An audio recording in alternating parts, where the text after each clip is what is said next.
Blackout Beats.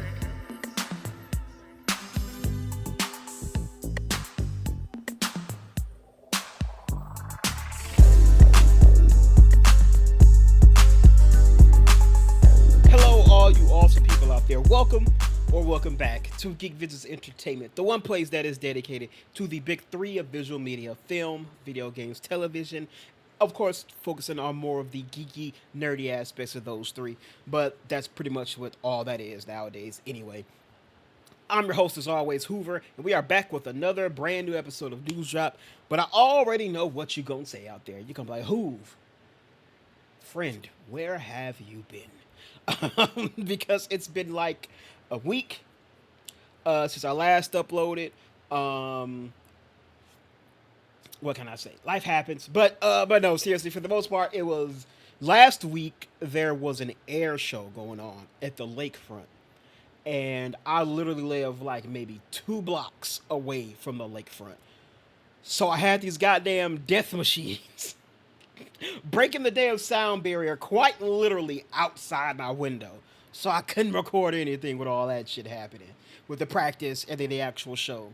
So I couldn't do anything with that one. But earlier in this week where I could have, I was just a lazy piece of shit, honestly. So that's why we ain't getting none till the end of the week here. But I finally decided to sit my fat ass down and get this recording out the way. Take two, by the way, because I realized I was fucking sitting here yapping to myself for about 20 minutes before I realized I didn't hit the damn record button. So there you go. So take two. News Drop episode 55. Let's go over what we gonna be covering here in this episode of News Drop, and it is a lot because I'm covering everything I've missed in the past week and a half. Also new stuff. Comic Con just had its day one. Luckily, the big guys are not there this year. There's no Marvel. There's no DC. I don't think Star Wars is there either. And then of course when those guys are there, it's not until day three where the big announcements come. But we do have a little bit of stuff from coming out of San Diego Comic Con to talk about here today. But everything we're going to be talking about here today is we've got Kevin Feige sat down for an interview, so he's going to be talking about the future of the MCU after Secret Wars. We also got some updates on the MCU's X-Men movie. They found its director. We also know who's going to be penning the script for the Wonder Woman movie. Spider-Verse has been delayed yet again. Not a big delay, but still a delay nonetheless. We got an open A. We got a Luca. I cannot pronounce this man's last name. Gudag Guadagnino. I don't know. He did Challengers and something else I can't think of. But he has an AI thing movie, and we're looking at somebody who's going to be portraying Elon Musk in said movie. We got a brand new date for the Michael Jackson biopic movie. A brand new casting update on Meet the Parents 4. Casting update on the Legend of Zelda movie, so very exciting there. Airbud is back, just announced out of Comic Con. Airbud is coming back with a new movie, and we know what Taika Waititi will be directing for his next project. On the video game aspect, we have some Ubisoft news. Who's going to be running the brand new Ubisoft Junior company? Some controversial comments they made about microtransactions, and they've got an update on Avatar. The Avatar game they did. I forget what the fuck it's called. We also got an update on Assassin's Creed Shadows next DLC.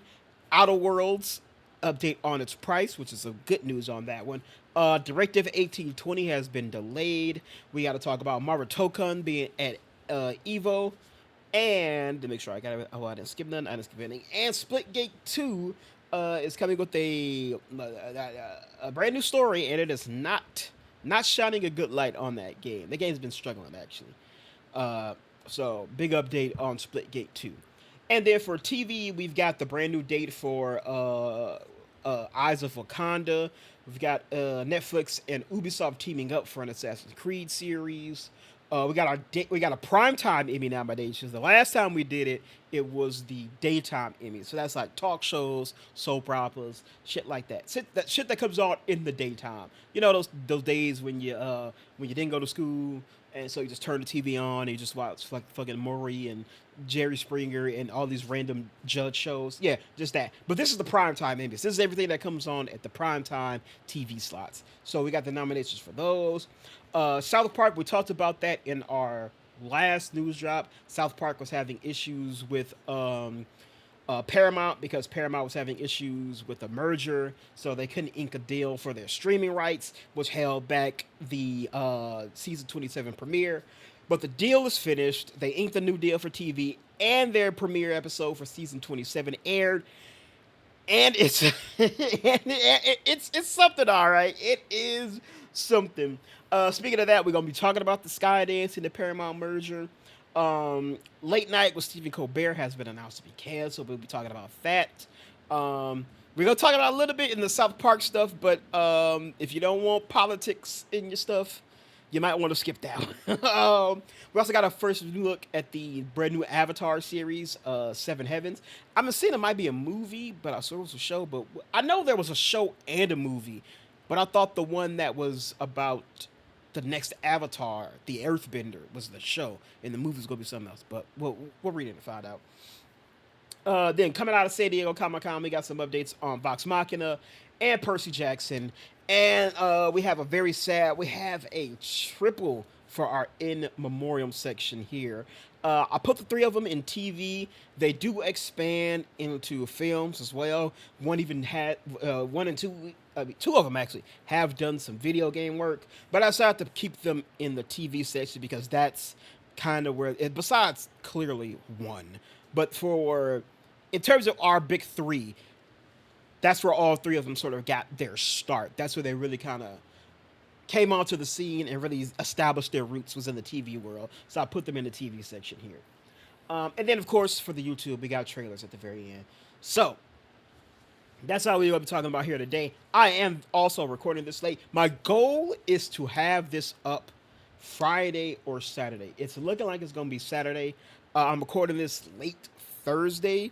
And this shit typically takes me like 3 to 4 hours between recording it, uploading it, getting all the chapters, putting up on the for the podcast as well, editing my thumbnail. That shit takes me like 3 to 4 hours. And it's late Thursday. I gotta work in the morning, so we're probably gonna do this in chunks. So I might just do movies right now, and then we'll do video games, TV, and trailers probably tomorrow. But we'll see. We'll have to see. All right, but that is it for this episode of News Drop. Before we get started, I do want to give a little update on the channel. Like I said, I've been pretty radio silent for about a week and a half. That's why this episode is so damn thick. We got a thick boy episode here today. But yeah, so I recorded that Digimon video that I've been saying I was going to be doing for like 2 years. I have that, but I need to re-record it. So we're going to be re-recording that, but I am getting it done. I got scripts done for my impressions for Ironheart and Superman, which I saw last weekend. So we're going to have those as well. I also plan on seeing Fantastic Four this weekend. So that one will most likely be up at the start of next week. And Dragon Age is like at the top of my list for this weekend. I'm hoping I can get it done. I'm going to try to. I can't promise anything, but I am going to go in and try to finish Dragon Age this weekend because it's also holding me back from doing other video game stuff because I'm not recording anything off my Xbox but that, so I need to move the PlayStation back over here. It's a whole thing, but that's my main goal is finish that. I only got like 4 episodes of that. We got to finish off The Awakening, which we're on the final episode, so that might be 2, if not 3 episodes, and then Witch Hunt, which is going to be its whole thing. So I might have like 4 episodes left of that one. So my goal is to finish that over the weekend. So yeah, Dragon Age I'm focusing on finishing. I got Ironheart script done and Superman. Fantastic Four is going to be after that, and then of course this news drop. So yeah, so we got all that. I need to actually think about what the heck I'm gonna be the next game I'm gonna be doing for the channel. I'm also we might try to start knocking out a streaming schedule uh as well, because I want to start doing that too. Just finding enough hours in the day is always the struggle. But yeah, so that's just a little channel update there. So that's all I wanted to talk about for that one. Just to let you know what is arriving in the future. So enough talking about the channel. Let's go ahead and drop on into this news, shall we? All right, let me go ahead and transition. All right, so Kevin Feige on Marvel Studios' future, lower budgets, less TV, more RDJ, uh, and he just talks about Superman for a little bit. All right. Kevin Feige was teasing a small group of journalists, including from Variety, while sitting at one end of the most storied conference rooms in Hollywood, in the heart of Marvel Studios.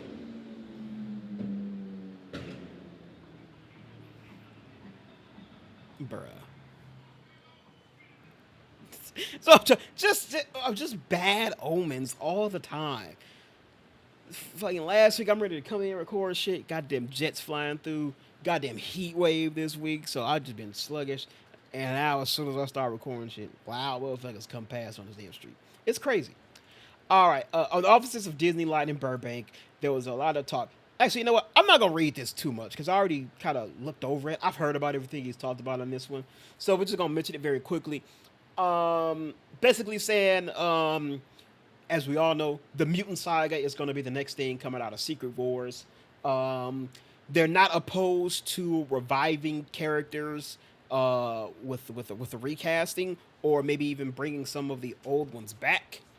So we might be seeing, an Iron Man, a Captain America, a T'Challa, Black Panther. We might be seeing all of them returning in the future. So we'll have to see. He said it's going to be all spawning out from the X-Men stuff after that. So there is that. He also mentioned that lower but less TV. He mentioned the fact that their watch time hours exploded after Endgame because of all the damn Disney Plus stuff. So they said they're gonna be mostly focusing on just doing like one series a year. Yeah, 50 hours of stories between 2007 and 2019, but in the 6 years since Endgame, we've had over 100 hours. So that's not the thing. They just had a bunch of shit, and they just were trying any and everything during the time. Let's see. Let's see. He doesn't believe superhero fatigue is a thing, despite Marvel having a rocky road after Endgame. Look at the success of Superman, and also like the critical reception from the Thunderbolts. Though it may not have made as much as they wanted it to make, it critically it did do pretty damn well. So it's basically like there's not superhero fatigue. You just need to focus on just making a good damn movie, which I agree. Let's see. That's him talking about fact. Talking about Thunderbolt stuff. Less TV, like I mentioned before. Uh, Diversity. They're still gonna be focusing on diversity. So all this anti-DI bullshit that's been going around, they are not gonna succumb to it. So there you go. Also, the Miles Morales thing was very interesting. They were basically told by Sony that until the Spider Verse movies are done, keep their hands off Miles Morales. So if we are going to get Miles in live action in the MCU, it won't come until the final Spider Verse movie, which is scheduled to release next year, I believe. So don't expect to probably see in live action Miles until 2027 or 2028. Uh, yeah, so sticking to the same thing, they're just probably going to focus on making smaller budgets, which is another thing I really like as well. Um, MCU's future won't be in Hollywood. I don't remember that. Don't look for the Avengers to set up in Los Angeles. Oh, okay, so no West Coast Avengers probably happening in the future either. They're still gonna stick to New York. Uh, oh, this is a very interesting thing too. So he played kind of coy. Somebody inquired about the possibility of some of the other characters who we've only seen small snippets of, mostly in like post credit scenes. So like Hercules, Clea, Mephisto, characters like that, what the future holds for them. And he kind of didn't really answer. He played a little coy about it. So what we don't know what that means, but it probably means there are no plans for any of them anytime soon, which sucks because I wrote it, but I haven't recorded it yet. I mentioned in my Ironheart video how I could see Mephisto possibly being like the big bad for the Marvel TV section, sort of like how Thanos was in the MCU. I can see Mephisto doing that for the TV stuff. But yeah, fortunately, it seems like they're not focus on it too much. Oh, also Star Fox Eros that was in Eternals, him as well. They also mentioned that like apparently he was. I don't believe it. I think he was just bullshitting. He mentioned like there was already talks and discussions to have Doctor Doom replace Kang as the main baddie for the multiverse saga. I don't believe it. I think he's trying to pull some revisionist history shit. It was obviously clear that they were really riding on Kang to be the bad guy. They had a whole movie called Kang Dynasty for forever after it was announced. That's what the name of it was. He was involved. Jonathan Majors was involved in Loki season 2. He was involved in Ant-Man 3. I don't know what anything else they were gonna put him in. But yeah, I think it was clearly they were going with Kang to be the big bad. And then this legal shit happened, so they had to pivot. I'm not saying that there weren't conversations had, very small, light conversations with Robert Downey Jr. to play Doctor Doom. And if it was, I feel like that was going to potentially be after the multiverse saga. I figured they were going to make Doom the big bad after the multiverse and Kang. And when they were doing the X-Men and the Mutants, have Doctor Doom also come with the Fantastic Four as well, and have him play the big bad. But that's what it is. Also, he addressed the rumors that he might be leaving pretty soon. He says he doesn't. There are no plans for him to leave anytime soon. But he has mentioned that he does want to do other things, and he does know that his time in this might be pretty limited. So yeah, there you go. So that was pretty much everything that was mentioned in this article. So some very interesting stuff. Just basically, X-Men is the future. They're probably going to be doing a lot of rebooting in the future, which I'm not shocked about. I felt like that was obvious once they announced Secret Wars was the big thing, especially with them bringing in a bunch of shit from the Fox and Fantastic Four, Fox X-Men and Fantastic Four stuff. Having a bunch of callbacks to all the other Marvel non-MCU properties. I felt like that was an obvious go-to on that one. So yeah, so a little interesting conversation with Kevin Feige about the future of Marvel. Speaking of the future of Marvel, Kevin Feige teases the X-Men reboot to be directed by Jake Schreier, and the script is underway. In a roundtable last week promoting Fantastic Four, Feige provided an update on the development of the superhero film, which is expected to release after the multiverse saga concludes in Secret Wars in 2027. It's official. Jake Schreier is doing X-Men for us. We're very, very lucky. We're very lucky to have him and very excited to have him. And so we're beginning. It's all starting now. The script is underway, which is good because I feel like Thunderbolts is definitely one of the better MCU properties coming out after Endgame. So I'm very happy that they got him doing it. We'll have to see. I don't think they have a writer lined up just yet. He's younger for me. Tapped into that way. I think it's most important for X-Men because X-Men, as it was in the comics, will be very youth-orientated, focused, and cast movie. So expect a lot of the X-Men casting to be very young actors, which I think was another very obvious thing. They're going to be characters who are pretty much going to be carrying the MCU after it happens. They're going to have them around for a long time, so they wanted to go young. Let's see. So you can have many movies on screen, and a lot has been done. The more to tap into. It's also kind of crazy to think that we've been having X-Men movies for about 20 damn years. The first one dropped in 2000. And it's crazy to think about all of the X-Men stories that we have yet to get on the big screen. I mean, these motherfuckers fucked up the Dark Phoenix saga twice. it's kind of crazy, but there are so many X-Men stories still like on the table for them to experiment and play with. It's kind of crazy. Yeah, like the astonishing X-Men. I hope the one thing I want linear progression for the X-Men in the movie series. And by that, I mean I want us to continue to kind of like what they're doing for the Spider-Man movies, but that's a we gotta wait and see what the future of that holds, especially after Brand New Day. But especially coming off of the Home trilogy and now this, I want to see movement like that. Which is why I'm glad they're going with the younger actors because I feel like that should be some shit that we see play out over years. Like I want to see us go from like the first class Xavier Institute for Higher Learning era, and then I want us to go to like the giant sized X-Men team and that original team going off and doing the X Factor shit. And then I want us to move into like the gold and the blue era, shit like that. I want just like progression through the team and that family of X-Men as a whole, and I hope they can do it for like a long time. Cause like shit, I want to see us get up into shit like the fucking Genosha era when they all moved to Genosha off the coast of San Francisco. The fucking the decimation, Wanda with the No More Mutants and the House of M shit, and their numbers getting cut to damn near a bare minimum to the fucking rebirth with Hope Summers and the Five Lights. Is that what it was called? Yeah.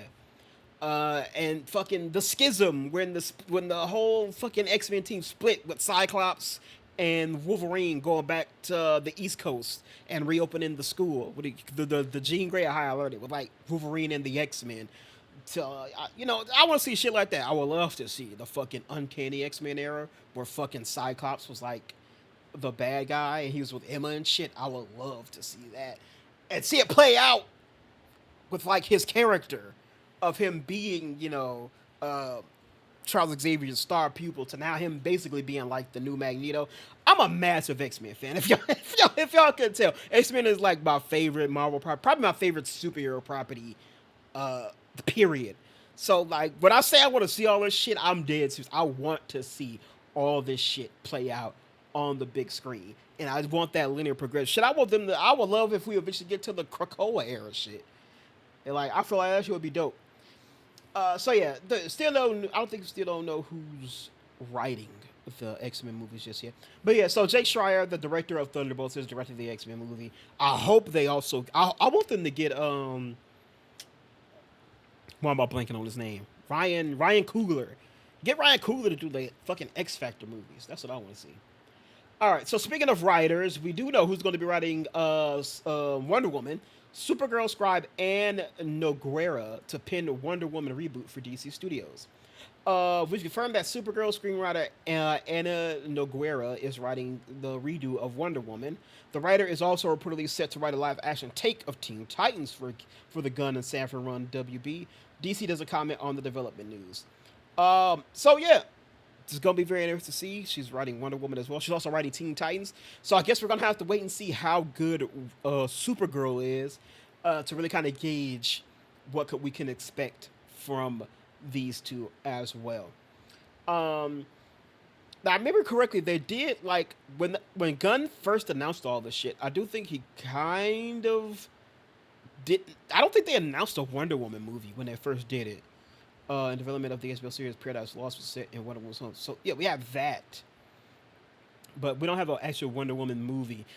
I know they said they also are looking for. I see something like some casting.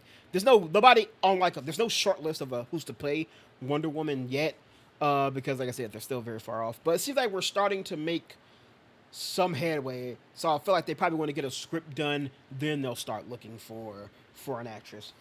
I will say, when they hire one, hey, Gunn, Hollywood, stop being a bunch of bitches.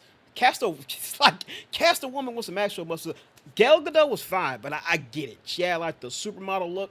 I know she actually did like training for it and shit, but like, bruh, fuck all that. Give us an actress who got some thickness on her to play this character. It's like the same thing with like the Last of Us show.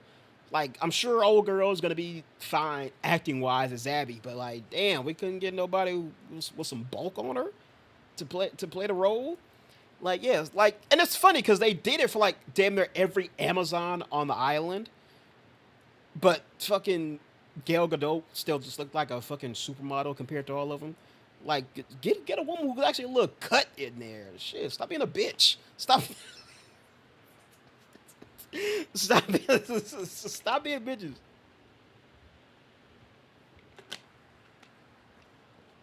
Like, oh, girl, what's her face? Katie O'Brien.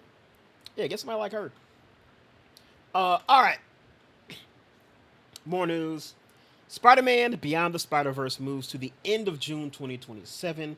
So it has been delayed again. Not a big delay, but still a delay. So Miles Morales will be swinging into theaters a tad later than previously planned. Beyond the Spider-Verse will now bow on June 25th, 2027, 3 weeks later than its previously June 4th date. The later date would be better for bringing in school-age kids for summer break. Okay, I can see that. As some schools will still be in session in early June, and seen as more appealing, a more appealing date internationally. Now my chair finna start fucking with me. Um, the Spider Verse franchise is the crown jewel for that's not a lie. It's like the only damn superhero thing they got right now. For Sony, the Into the Spider Verse won an Oscar for Best Animated Feature, owned damn near 400 million globally. Still cited as a game changer. 2023 Spider-Man Across the Spider-Verse was a hit, earning damn near 700 million globally. And it demonstrated how the franchise had only gained in popularity in the 5 years between installments. I do wonder if that's still going to hold up. So looking at this, the first one made damn near 400 million. The second one damn near made 700 million. That's damn near a three. God damn it. That's a $300 million increase. So the third one, they might be saying like, hey, we're seeing it increase in this one. Between 1 and 2, we've seen a damn near $300 million improvement. So you think they might be saying like, hey, so for this third one, we're thinking this motherfucker could make, upwards to like 11 well, $1,100 million. That's a real number, $1,100 million. So yeah, they might be saying like, hey, we might be expecting that third Spider Verse movies to cross $1 billion in the box office. So we'll have to wait and see. I'm still and end on a cliffhanger too. I'm very excited. I'm still excited for this movie. I love the Spider Verse movies. But like I said, it's like the only damn thing Sony has got. I think it's still the only thing Sony Animation even has right now. It's the Spider Verse movies. God damn it. This fucking chair, bro. Like I make one move and that motherfucker's like, oh, here they go down now. All right, next up, Ike Barinholtz in negotiations to play Elon Musk and Luca Guadagnino's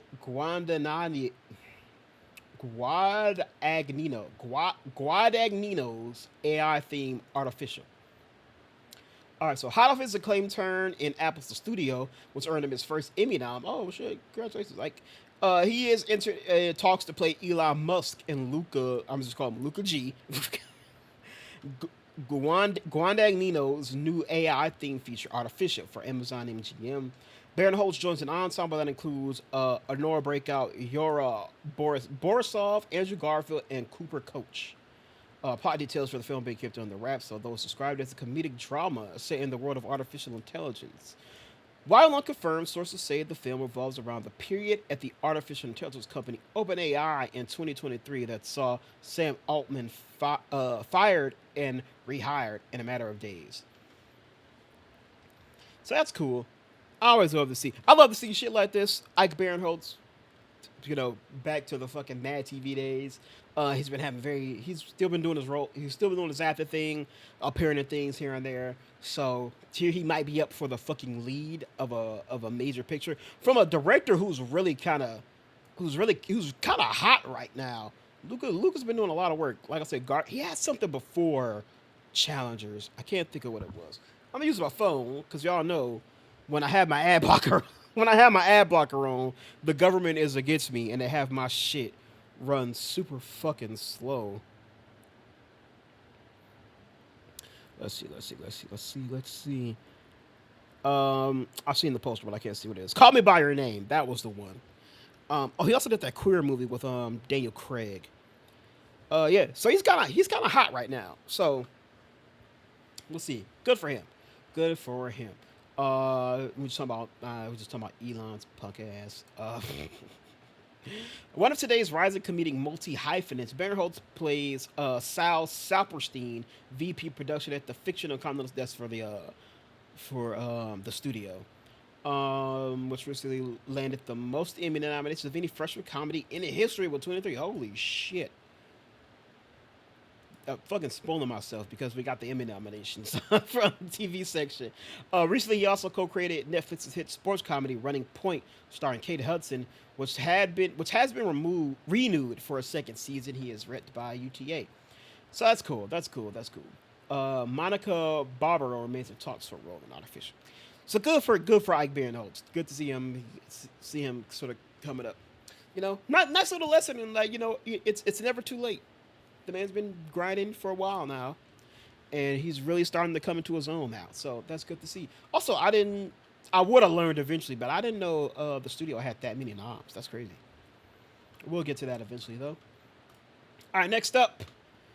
This is gonna be on every goddamn thing. All right, Michael Jackson's biopic moves to spring 2026 release. Antoine Fuqua directed the feature Michael that stars the pop icon's nephew Jafar Jackson. I didn't even know this didn't come out. We talked about this a while ago. I never knew it didn't come out yet.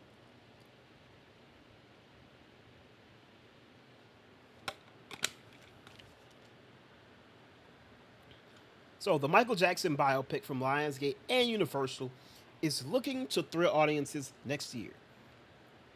Michael is set to hit theaters and IMAX on April 24th, 2026, after its release was delayed several times, most recently having been dated for the fall of this year. Marking his feature debut as Jackson's nephew, Jafar Jackson, in the lead role as a pop music icon. Reported that Michael was set for 22 days of additional photography to take place in June. Noted at the time that the film initially intended to span the star's life and have a lengthy runtime, was now expected to end with Jackson leaving his family's group, the Jacksons, after releasing his first solo album, Off the Wall. I remember that too. I remember that was a point of contention with the team and I believe Jackson's family and his estate, which was to cover the later part of his life, mostly during all the the shit with the kids back in the day. They're saying it right here. Punk reported in January that Michael previously planned third act had to be retooled due to including a dramatization of an individual who accused Jackson of child sexual abuse. Yeah, the accuser had a past settlement, and the performance states stipulating that he would never be dramatized. So yeah, they didn't want them to cover all that shit. So yeah. So I guess that does. I guess that's one of the things that played a real role in the why it was delayed so far. So now I wonder, like, man, I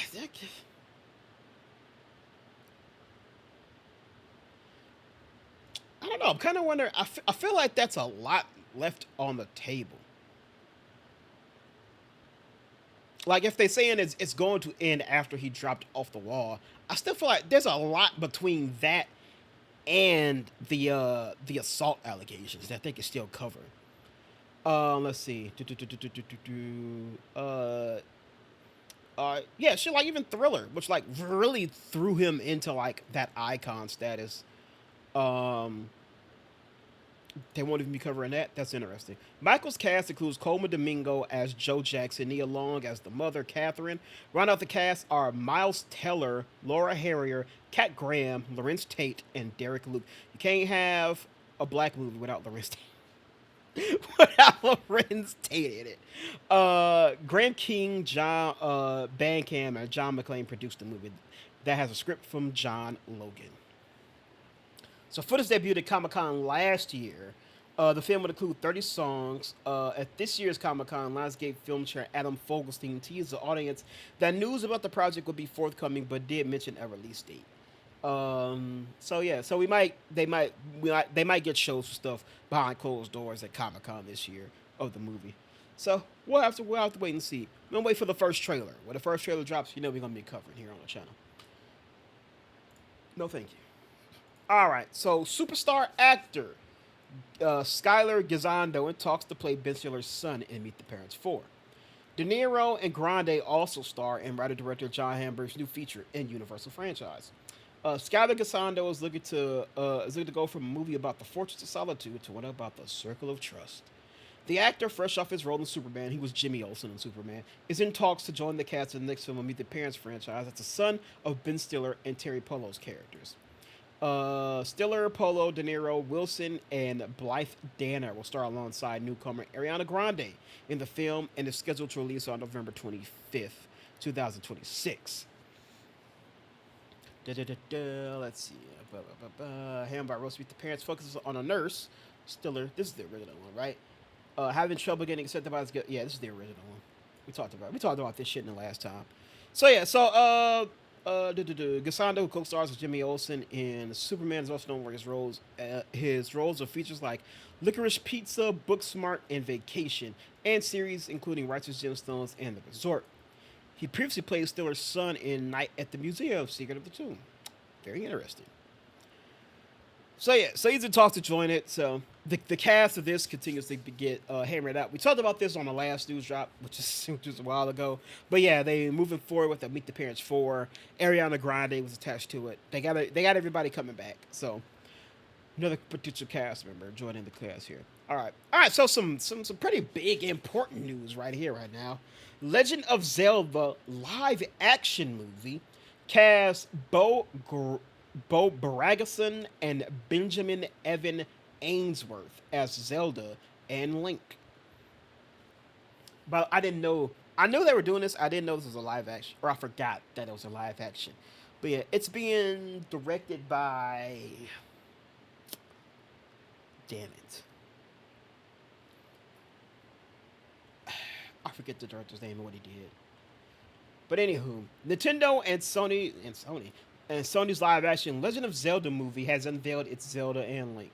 In a social media post on Wednesday, Nintendo's Shigeru Miyamoto revealed that Bo Barageson would be playing Zelda with Benjamin Evan Ainsworth as Link, alongside what seems to be the first look photos of the actors in costume.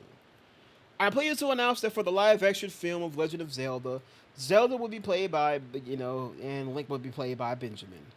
Reads the post. I am very much looking forward to seeing both of them on the big screen. And this is the social media post they posted. That might be in costume there? I don't know. It might be just regular ass outfits to me. Yeah, I have no idea who these people are. So let's see. English actor Bragensworth is known for her roles in the BBC series Three Girls and the Jetty, as well as Disney Plus's Renegade Neil. Last year, she starred in Euroswim's vampire comedy The Radleys. So they're both British. So they're overseas. Ainsworth, who is also English, was the voice of Pinocchio in Robert Zemeckis' live-action Pinocchio, and played Miles in the Netflix series The Haunting of Bly Manor. He also stars in the Canadian comedy series Son of a Critch and appeared in an episode of Netflix's The Sandman. So he has a little bit more North American exposure than she does, but they both seem to be fairly new actors on the scene. The Legend of Zelda is scheduled to debut in theaters on May 7th, 2027. The film was moved from its original March 27 date for production reasons. The live-action adaptation of the beloved video game is being directed by the Maze Runner. There it is, Wes Ball. That's who it is. Maze Runner and Kingdom of Planet of the Apes. Wes Ball, Miyamoto, and Ari Arad are producing. Why the fuck is Ari Arad here? After Nintendo's Super Mario Bros. Movie proved to be a massive hit for Universal and Illumination Entertainment, all eyes are on The Legend of Zelda to see if it could be the same sort of box office smash for Sony. I wonder if this could have the same success it being live action. I'm kind of surprised it's not animated. I feel like that's one of the reasons why the Super Mario Bros. Movies worked so well is because it was animated. I can see why Zelda's live action. It has more, for lack of a better term, more realistic roots as opposed to like a Mario or even like, Pokemon and shit.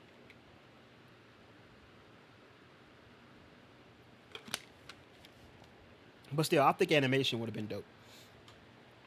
So, we have our Zelda and we have our Link. So I'm interested to see which game they decide to adapt. If there's an amalgamation of mini games, and then of course we got two of the wielders of the Triforce. We got to get the third. We got to figure out who's going to be playing Ganon in the movie as well. So we're gonna wait and see about that. Yeah, I'm interested to see, like I said, what game they decide to adapt, what storyline, because there's so many to pick from. If they want to make this a franchise, I could see them, you know. Let me think. Let me think what I'm trying to say. If they want to make this a franchise, I could see them.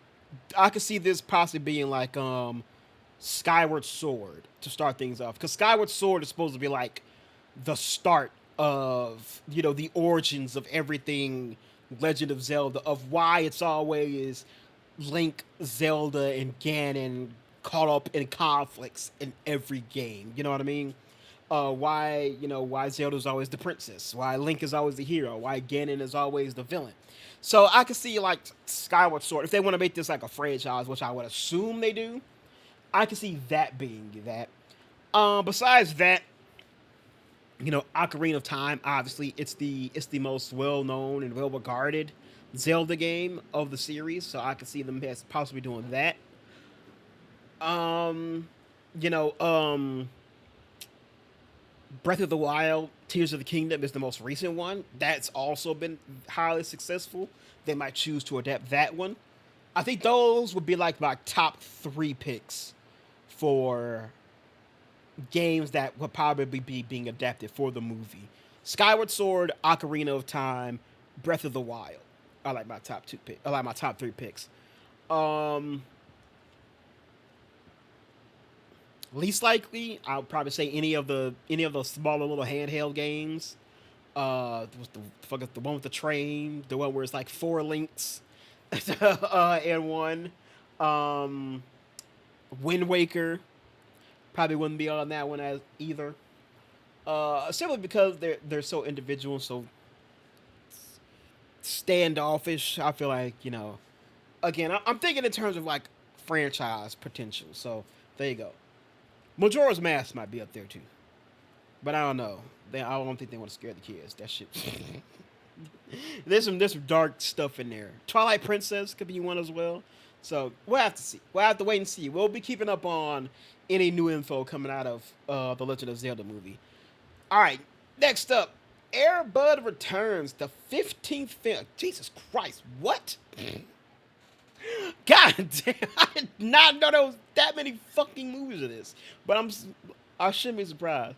Because it was a whole thing of like straight to DVD home video releases.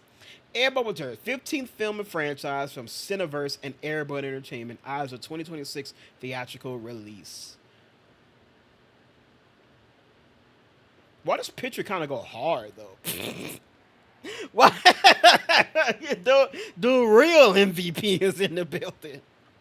Move over, LeBron. The new MVP. Air Bud returns. The latest film in the athletic K9 saga has been announced by Cineverse and Air Bud Entertainment. I didn't even know. Fucking these motherfuckers have their own entertainment division. The fuck? The film has been set for a summer 26th release. Will be written and directed by Robert Vince, who founded ABE. That's Air Bud Entertainment. Okay, Vince was a producer on all of the original films, including franchise spin-offs like Santa Paws, and wrote and directed 10 of them. I ain't gonna lie. These is not good signs. These are not good signs. Not saying he can't do it. I am saying he directed 10 of these. I'm guessing all 10 of them were probably all of the fucking direct-to-video ones. He was a producer on all of them. I feel like this is gonna sound weird. I feel like he's too close. You know what I mean? I feel like they maybe should have got an outside eye, and maybe just he kind of made sure it's like, well, fuck, I don't. What the fuck am I saying? It's about a fucking dog who can play sports. What the fuck am I talking about?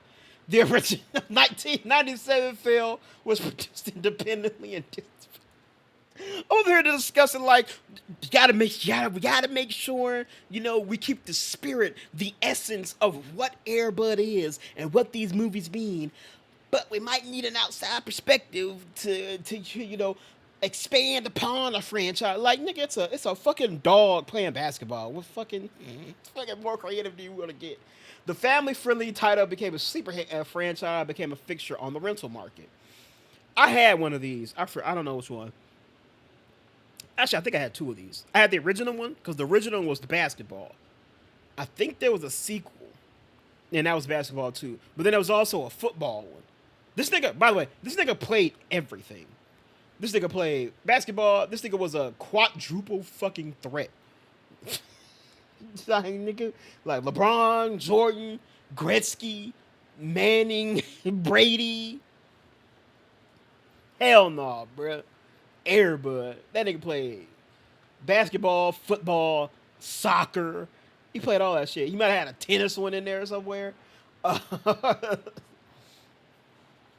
12-year-old. Okay, this is in Airbud Returns. 12-year-old Jacob has always dreamt of being a star basketball player. After the passing of his father, that dream felt even more impossible. But everything changes when he and his mom move into his dad's childhood home in Fernville. There, Jacob discovers an original VHS of the Airbud movie in his father's belongings and has a chance meeting of a stray golden retriever he names Buddy. So in this, the Airbud movies are like actual movies. A little bit of a meta play on there. Okay. There, Jacob. Okay, we were right though. Together, they embark on a journey of healing, unite a team of misfits, and chase a championship. Though through it all, they learn to play from the heart, believe in each other, and always take the shot. Airbud returns in theaters 2026. It's just another sequel to remake. It's a unique story. This movie will engage nostalgic Airbud fans while introducing a new generation to the beloved basketball-playing golden retriever, Buddy. It builds upon the legacy of the OG Airbud with all the fun and magic heartwarming scenes. The Buddy playing basketball, more than anything, is a deeply human story about a dog and boy situated on things in the dash and read. You know, I was joking about trying to take this and make it deeper, but these motherfuckers are literally saying what I was joking about. Airbud returns his first kid of it. Okay, yes, in the Cineverse, set to begin filming this summer in Fortnite. That's kind of the turnaround on this shit is crazy. It literally just got announced, and they're talking about filming this summer. It's fucking July. There's only like a month of summer left, and they plan to come out with this shit next year. That's crazy.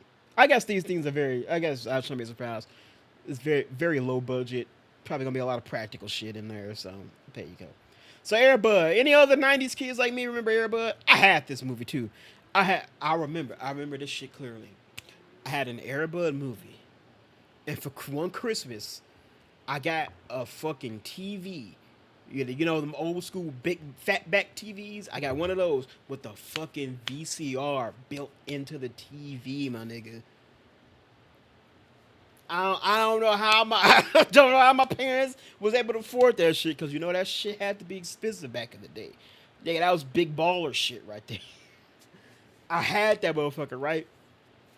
Had Airbud in that bitch. I was in one night, fucking went to sleep. My little baby sister and some other little kid, I think, fucking got in that motherfucker. Fucked up my Airbud VHS. Tape got stuck in the VCR built into the TV.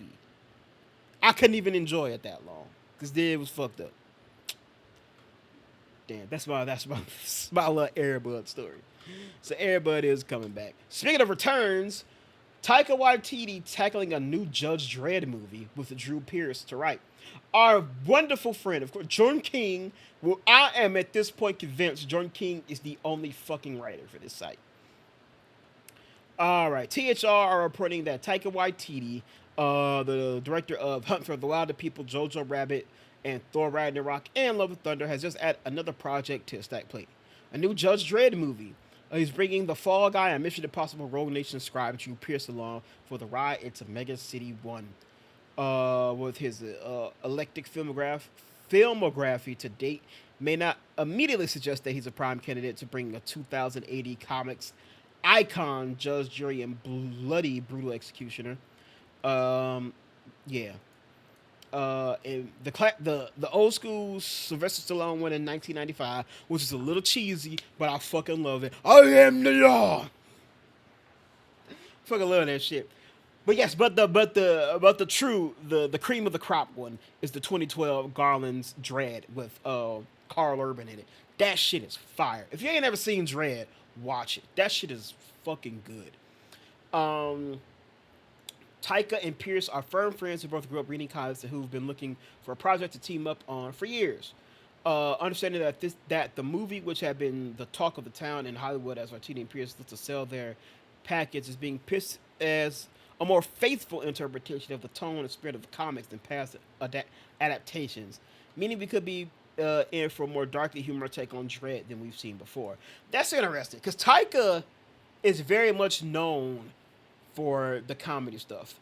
Like Jojo Rabbit, I haven't seen Hunt for the Wilder People. Jojo Rabbit is kind of the exception. I think that's the one we kind of have to look to the most to kind of see how Taika can handle it. Because while Jojo Rabbit was a comedy, it did have a lot. It did have like low key some dark shit in that movie.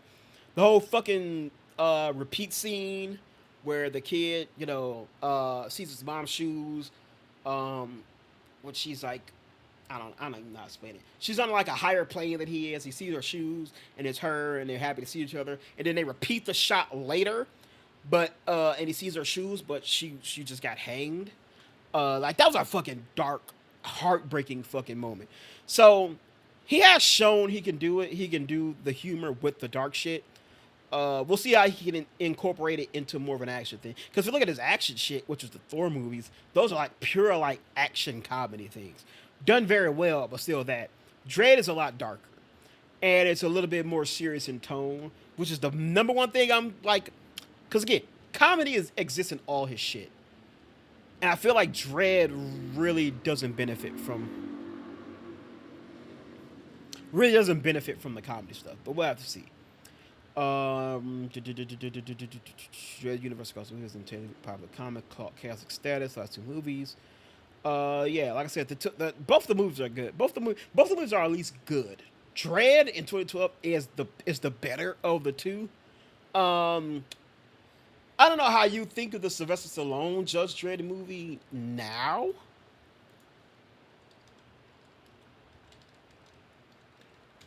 Because it is a little cheesy. But I love the movie. I thought it was really good. I always remember that fucking robot they had in there, which I think might have been predominantly practical.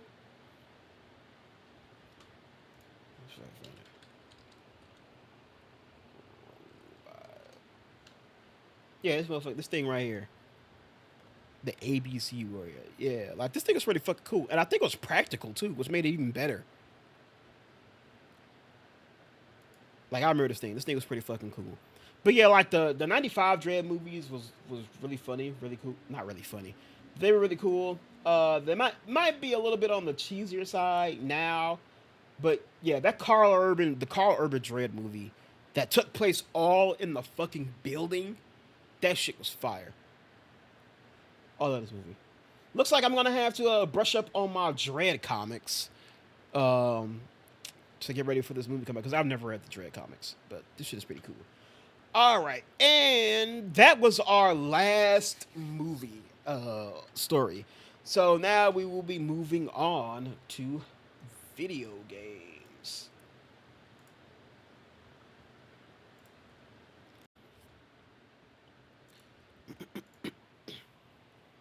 All right, starting off with quite a few Ubisoft stories here. Ubisoft CEO makes his son the co-CEO of new Ubisoft. The Tencent-backed subsidiary controls Far Cry, Assassin's Creed, and more. So if y'all don't remember, a while ago, it was announced that Ubisoft and Tencent were going into business with one another. The original thought was that Tencent would just straight up buy Ubisoft, and Ubisoft will be owned by Tencent. But what Ubisoft did is they created a subsidiary Ubisoft Junior, as I call it, or new Ubisoft, that they got a title here, which basically is a Ubisoft that controls their big three: Far Cry, Assassin's Creed, and Siege. I think Rainbow Six. and core Ubisoft gets everything else. So they still own Rayman, Splinter Cell. I think they still own the South Park games. They still own that, but new Ubisoft Junior owns their big three. Um, yeah, so I just mentioned. Now we know who's running this Ubisoft within Ubisoft North America. Studios head Christopher Daenerys and CEO Yves Guillemot. Guillemot's son, Charlie Guillemot. So, to absolutely, which I guess shouldn't surprise fucking none of us. Yeah, Rainbow Six Siege is the other thing that they all getting very lively tonight. So I guess what shouldn't have surprised fucking any of us, Gumer has just put his son in charge of new Ubisoft Junior. And why is the problem? Well, because Ubisoft has been on a massive downswing for the last couple of years, predominantly all due to the terrible decisions making that you have to think comes from the Guillemot family, the one who's running Ubisoft. So now, instead of maybe getting fresh eyes and fresh blood in this brand new Ubisoft Junior, he just put his son in charge. Because, at the end of the day, nepotism reigns supreme. So, the French publisher announced the co-leaders of this strange new industry will be in charge of turning AC, Far Cry, and Siege into even bigger successes, potentially saving the rest of the struggling company in the process, or ejecting like an escape pod if the broader mothership, which is in charge of the Division, Just Dance, and decades-long projects like Good and Evil 2, Beyond Good and Evil 2, fails to course correct. Let's see. Yes, I completely understand where it comes from, and I want to be clear about it. Yes, I'm Givens' son. That's not something I hide from. But my appointment isn't only about family ties.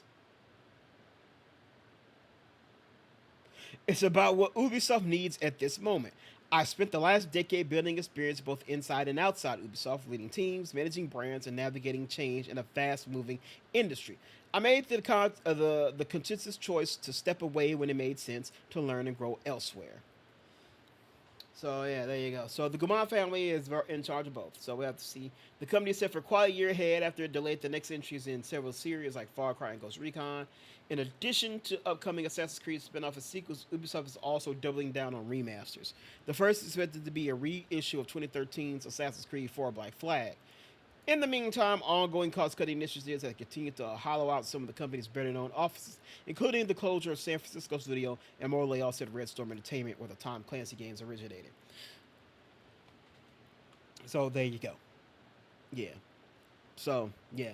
Also, and if you don't think this is even more of a problem, which, this could just be Ubisoft continuing to do the same dumb shit it's been doing for a while, and why we should probably be a little bit better. Well, let me tell you about this bullshit right here. Actually, let me refresh everything. I got my ad blocker on, so I don't get all these fucking ads everywhere.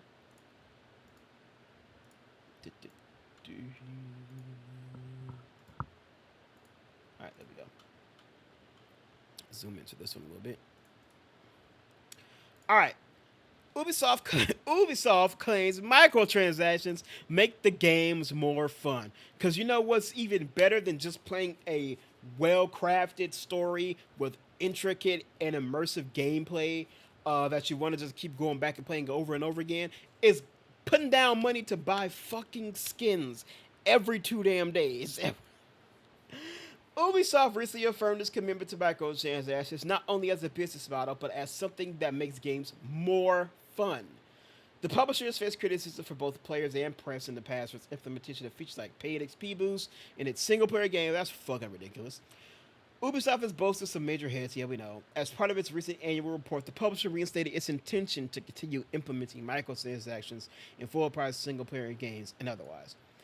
The report expresses a desire to respect the player experience and to use sustainable monetization. The report's rhetoric attempts to strike a balance between centering microtransactions as part of the company's financial strategy while reassuring players they won't go too far.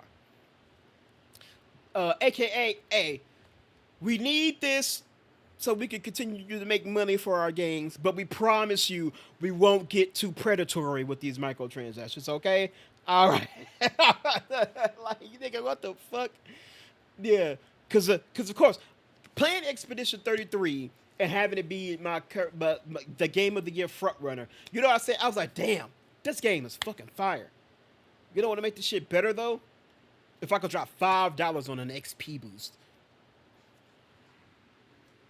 Nigga, what? Like, who the fuck is saying that? The golden rule within developer premium games to allow players to enjoy the game in full without having to spend more. So it seems to be at odds with the sentence that follows. Our monetization offer within premium games make the player experience more fun by allowing them to personalize their avatars or progress more quickly. So we're saying the golden rule in making games is to allow the players to enjoy the game without having to spend more time. Without having to spend more. But we do want you to spend more because if you spend more, it makes your experience more fun.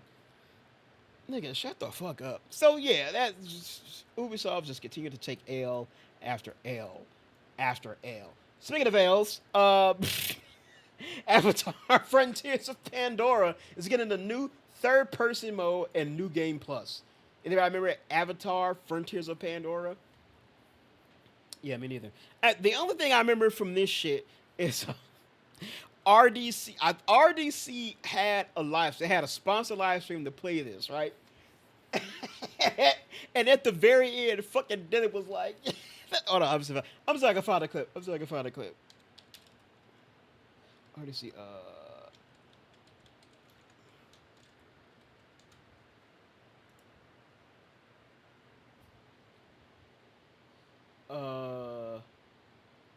there it is. It's this right here. Hold on.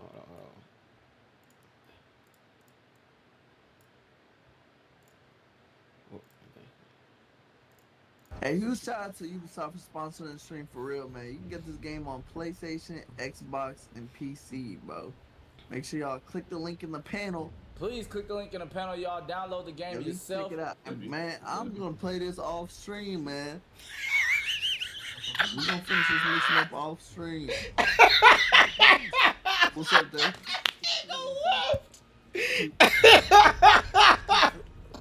Confusion. Then the camera died. The camera died. Oh my god, I'm left. Alright, man. The camera died, man. Appreciate y'all. to this segment of the stream. Appreciate y'all, man. Appreciate y'all, Ubisoft. I said, hey, we gonna play this off stream. I promise we gonna play this. We like this game, man. We gonna continue to play this motherfucker off stream for real. But yeah, so released in December 2023, Avatar Frontiers of Pandora receives updates in the years since, including DLC content, and the next big update is set to arrive later this year. So yeah, we got a third person and a new game plus. Two of the most requested features from the community. There's a community. New Game Plus. We already know what a New Game Plus is. And third person mode. Experience Pandora from a new perspective. I believe this was all, it was a first person game. The free update arrives 2 weeks before the release of the next movie of the franchise. When is that? Is that like next year or something? No, that's in like the winter. Because they always drop in like December, I think. Around December or something. So yeah. So, Avatar update, if you care. Which, you know, I don't think many of us do. All right, moving on. The studio behind the Oblivion remaster, which was one of the top hits from last year, is reportedly laying off 300 people and has been confirmed. Virtuos, the support team behind big games like Elder Scrolls Oblivion remaster and the upcoming Metal Gear Solid Delta Snake Eater, is the latest in a sad line of developers releasing a successful project and being rewarded with layoffs. The studio is reportedly cutting about 300 people, news which arrives just hours after the team announced that it announced the work it had been doing on the latest Cyberpunk 2077 patch set to launch tomorrow. I don't think I'll talk about that one. There's a new patch. It's just like, it ain't too much. It's like some vehicles or some shit, I think. We'll look at that one very quickly. All right. News was broke when Gunther Anders, a reporter for the French language publication Origami, revealed the studio would be cutting about 7% of its staff. The team had 4,200 employees across multiple countries, including U.S., China, Ireland, Singapore, and France. Most of the layoffs are in the company's Chinese subsidiary. As a support studio, Virtuos has done a lot of work on games ranging from Oblivion to other poor projects like Hogwarts Legacy, Nier Automata, and Horizon Forbidden West. So yeah, Elder Scrolls Oblivion surprise drop earlier this year. Last week it was on streamer of the day when CD Projekt Red talked about their 2.3 update, which brings new customization options and photo mode features to the 5-year-old game. By the way, they also I'm getting a little off topic here. They also I'll talk about later. Working on big successors isn't enough to save you from wave of layoffs or pay the video game industry in 2025. That's very true. We had Tango Games Works, Hi-Fi Rush got shut down. It was revived. Virtuos released a statement on its website confirming the layoffs, which impact 200 roles in Asia, 70 in Europe, and fewer than 10 in France. The post says that these cuts come part of an ongoing investment that reflects our intent to grow in areas where our expertise and scale create lasting value while selectively exiting service segments where demand is weakening. Basically saying that it's cutting jobs in territories where it has fewer partners to work with, given its primary status as a co-developer studio. Yeah, either way, it sucks. We've been hearing about this like they said, we've been hearing about shit like layoffs all fucking year, and it sucks every damn time. The industry is kind of eating itself right now with all these layoffs, and now you got all these people either leaving the industry or a bunch of people going for the same jobs, and it's just crazy. So it sucks, especially considering the fact that, like they said, the Oblivion remake was actually one of the biggest successful games of this year. So that really, really fucking sucks. All right, so this is kind of what we're talking about. There's a new patch for Cyberpunk 2077. I don't think it does too much. There's a Mac version of the game for PC. I think it's just good with like some quality of life stuff, some car stuff, paint job stuff. These new vehicles are behind side quests, photo mode stuff. So nothing too major. And then, like I said, photo mode shit. So there it is. Some outfits for Carrie and Judy. So there you go. Nothing too much. But what I was saying was they announced that they were going to be having a live stream because there was a big update, another big update, like the 2.1. So probably like a 3.0 update might have been coming. They were teasing something pretty big, another secret big update that was supposed to be coming for this game. Actually, not 2.1. I think was the big update that they sort of surprise dropped before. They were teasing another one, but I think they delayed it. Let's see if I can find something about it. 7. Actually, let's do Project Red, because they're supposed to do it on like a live stream. But I think they delayed it.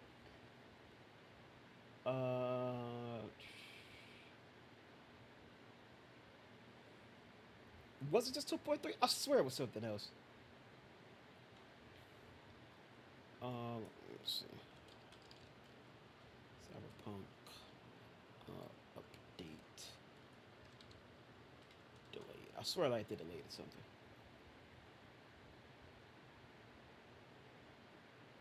Okay, maybe it was just 2.3. June 20. Was it back in June? Okay, I guess it was. I guess it was just 2.3. No. Well, that kind of sucks because I thought we were getting another big fucking patch. Like the 2.2, but it was just a small one. All right, whatever. All right, moving on. Update on The Outer Worlds 2, as Obsidian has announced that they will be dropping the price to $69.99, so $70. Let me see, how's this look? Do I need to zoom in? Yeah, I should probably zoom in. Alright, so this summer, Outer Worlds 2 was Xbox's big holiday item, getting a dedicated showcase. Yeah, we watched that. That was pretty cool. But they priced it at $80 in the US, especially Mario Kart's World president, because they set the whole damn standard. On social media, though, Obsidian shared news in a satirical tone I can't talk. Obsidian shared news in the satirical tone of its sci-fi series, known for a complete. I really can't fucking read. On social media, Obsidian shared the news in the satirical tone its sci-fi series is known for. There we go. Complete with an illustration of Moon Man scribbling out the old price to write a new one. The statement reads, "Dear Galactic citizens, we have received your SOS via skip drone about the pricing. As an organization devoted to making sure that corporations do not go unfettered, we at the Earth Directorate have worked with Redacted to revise the price of the Outer Worlds 2. While this will not bring peace to the galaxy or even your local colony, we assure you that all that we are here to fight for the colonies in every way that we can." From the offices of the Director of the Earth Directorate. So there you go. They put the price back to $70 instead of $80. If you already pre-ordered the game at a higher price, there's still time to get your money back. According to Windows Central, some retailers will accept refunds today, while others will start tomorrow, allowing the customers to swap out their old order for the new one. And this is coming out on October 29th. I'll be playing it on Game Pass. Speaking of that, I think Borderlands also walked back the price on the game. It was set for 70 as well, but it was set for 80 as well, but I think they said no. I don't think it was set for 80. They were talking about like, oh yeah, it was because old boy was like, oh, if you're a real fan of Borderlands, you pay $80 for it. And it seems like they walked back on it too. So it seems like some people are getting the message and are responding that a lot of people aren't happy with $80 games. Of course, the big thing about all this is, of course, when GTA 6 launches next year, if it will stay $80 if it will stay $70 or if that will go up to $80 or more. And are people going to be as upset about that price as they are with these other ones? So that's going to be interesting to see. All right, Supermassive Games delays Directive 8020 to 2026 amid studio layoffs. Oh, we got more fucking layoffs. Until Dawn and the Dark Pictures anthology developer Supermassive Games has announced impending layoffs. As a result, as it delayed its upcoming horror game Directive 8020 from October 2nd to the first half of 2026. In a social media message, the Shuri English-based studio vaguely cites that the challenging and ever-evolving environment of the games industry and the need to adapt to the current conditions. This means it has initiated a redundancy consultation process where upwards of 36 employees are expected to be laid off. So not only is it delayed, it's also more fucking layoffs, which of course we hate to fucking see.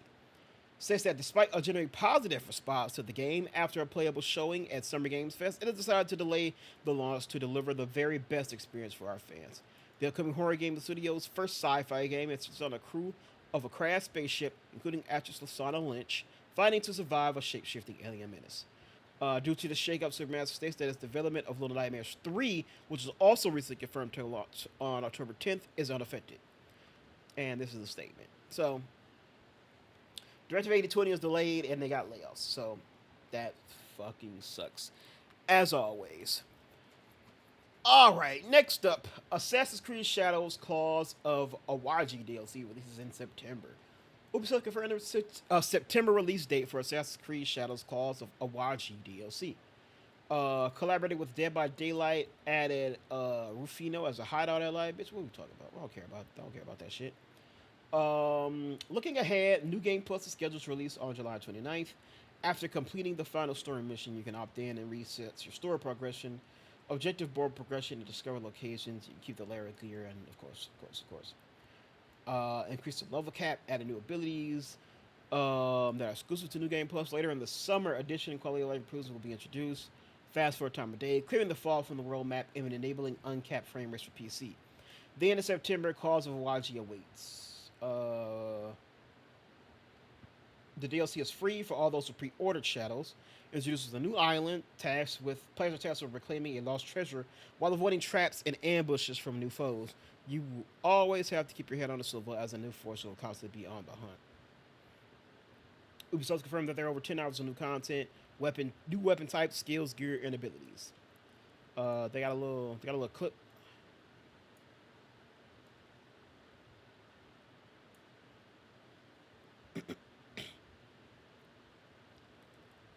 Okay, New Game Plus. Don't care.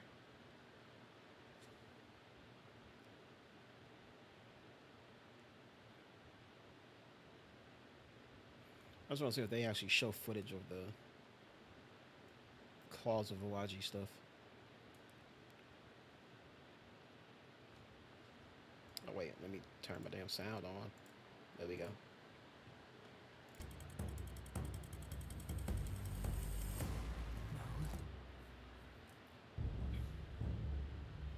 Oh, that was it.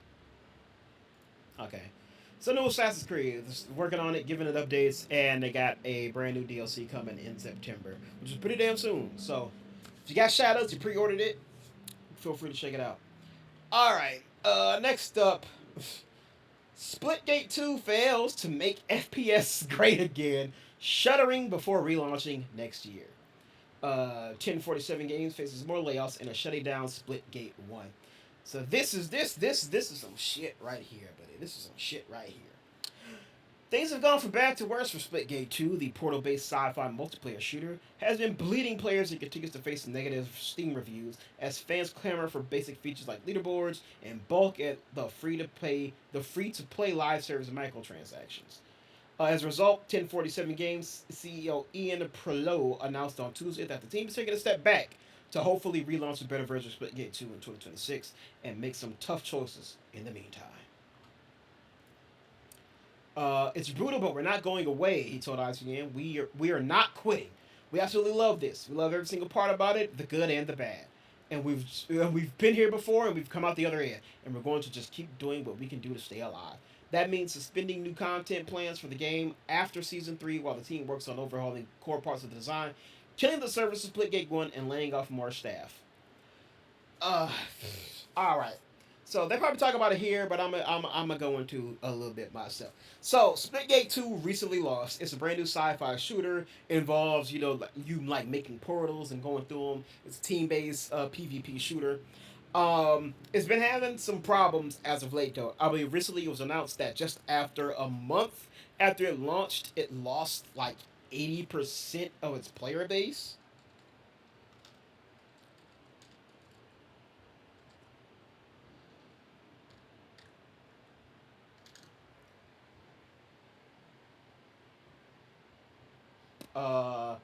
Yeah, see, the game's initial launch saw a peak of over 25,000 players, but this number has since dropped by more than 80%. So yeah, so they lost about 80% of their player base. The CEO, the guy, we covered this a little bit on Summer Games Fest. He came on stage, and he had a hat on that said, "Make FPSs great again." He stepped on stage in this hat. This is him right here. He stepped on stage in this hat, "Make FPSs great again." To nobody's surprise, you already know,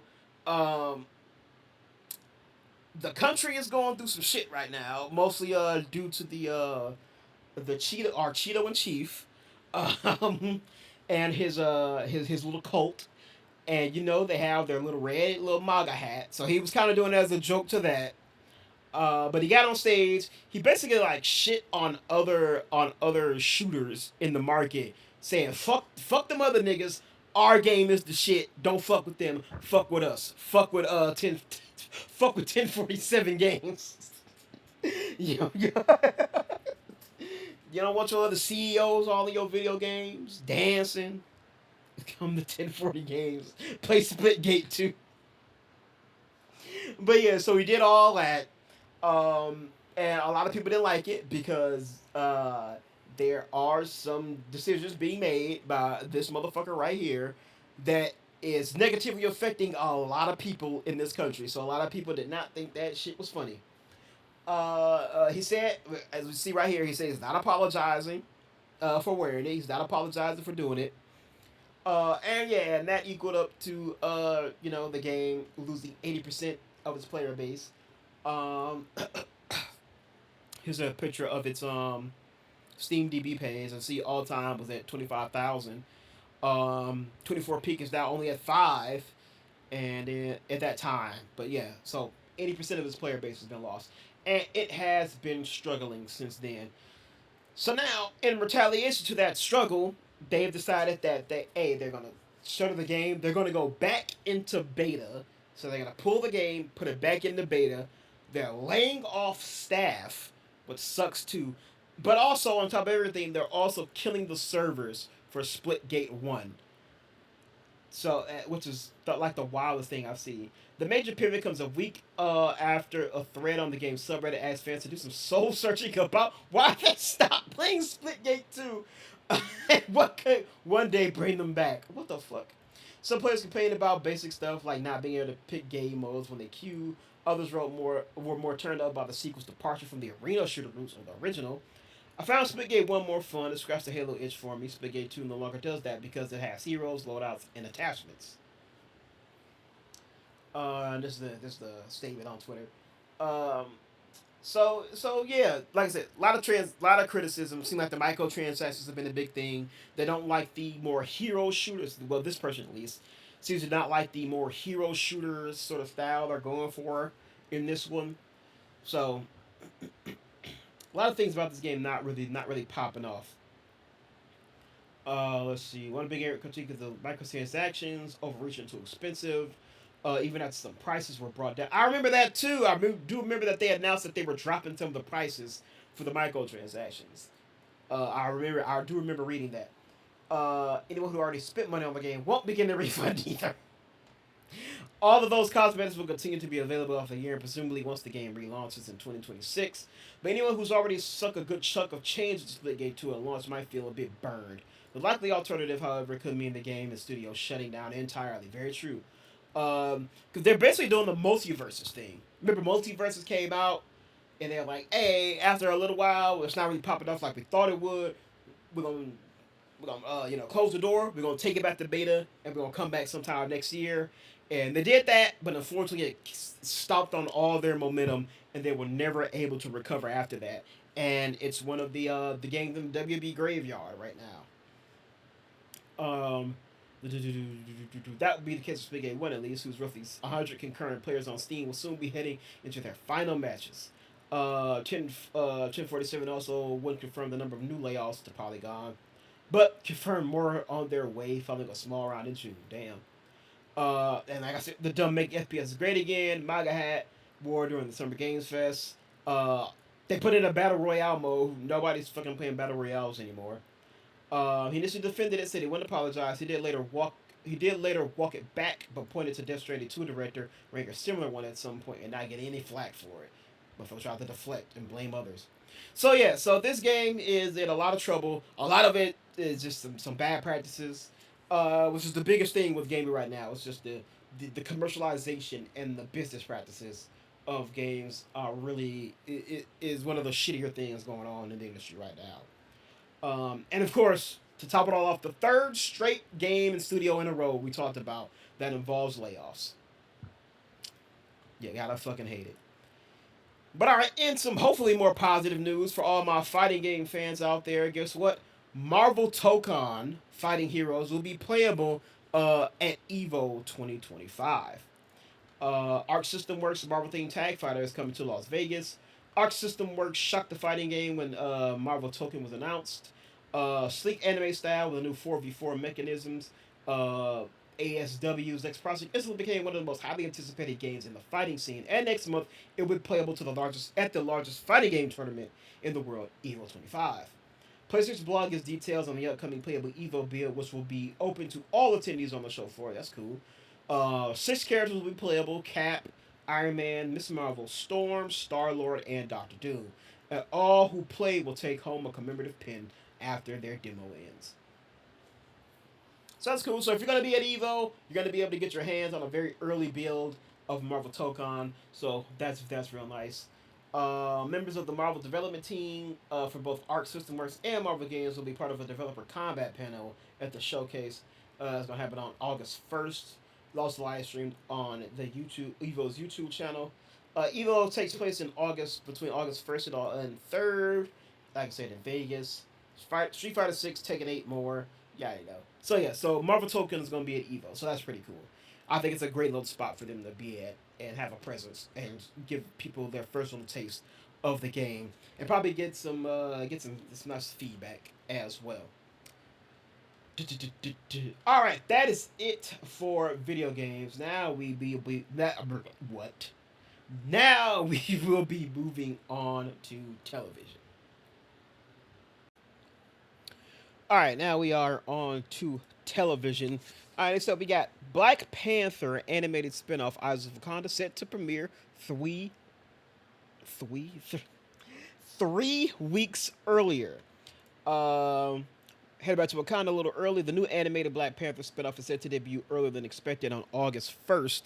That's a whole 3.5 weeks before its original date of August 27th.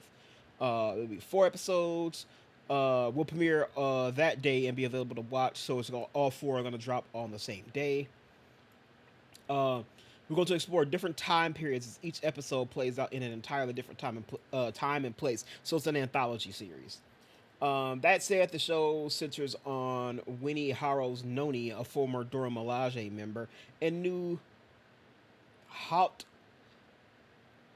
don't even know how to pronounce that, recruit who is a James Bond version of Adora, who just doesn't toe the company line, showrunner told Todd Harris, Entertainment Weekly. In the first episode, Noni goes after the Lion, played by Chris Williams, Black Lightning from the CW show.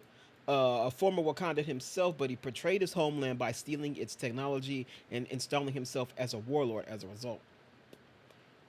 All right, so Paris also previously revealed that folks will get to see fan favorite Marvel character Iron Fist in the series, but he will be a decidedly different version from the one we've met in the Netflix series. So it's not gonna be Finn. I was about to say Finn. I was about to say Finn Wolfhard. That's fucking That's the dude from that's the nigga from Stranger Things. So it's not gonna be Finn Jones. That's the actor's name. It ain't gonna be Finn Jones. So we'll see.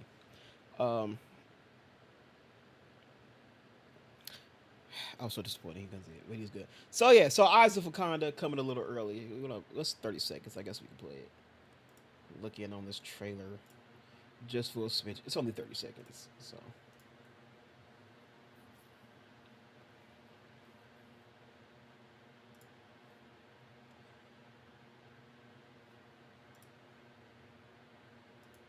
Or maybe not, because I don't know. The motherfuckers just didn't play. Alright, whatever. So yeah, so Black Panther, Eyes of Wakanda coming early. By the way, this is very interesting. Phase 6, the MCU Phase 6, which starts with Fantastic Four this weekend. Doesn't have very much for it right now. I think it's just Fantastic Four. It's 4 movies: Fantastic Four, Spider-Man, and then the 2 Avengers movies. And then there's a lot of Disney Plus shows on there: Eyes of Wakanda, like Marvel Zombies, Wonder Man. I feel like there's one more I missed it. I can't think of it right now. But yeah, it's a fairly light phase. I don't know if Secret War is fully marking the ending of it. I don't know if they confirmed that yet.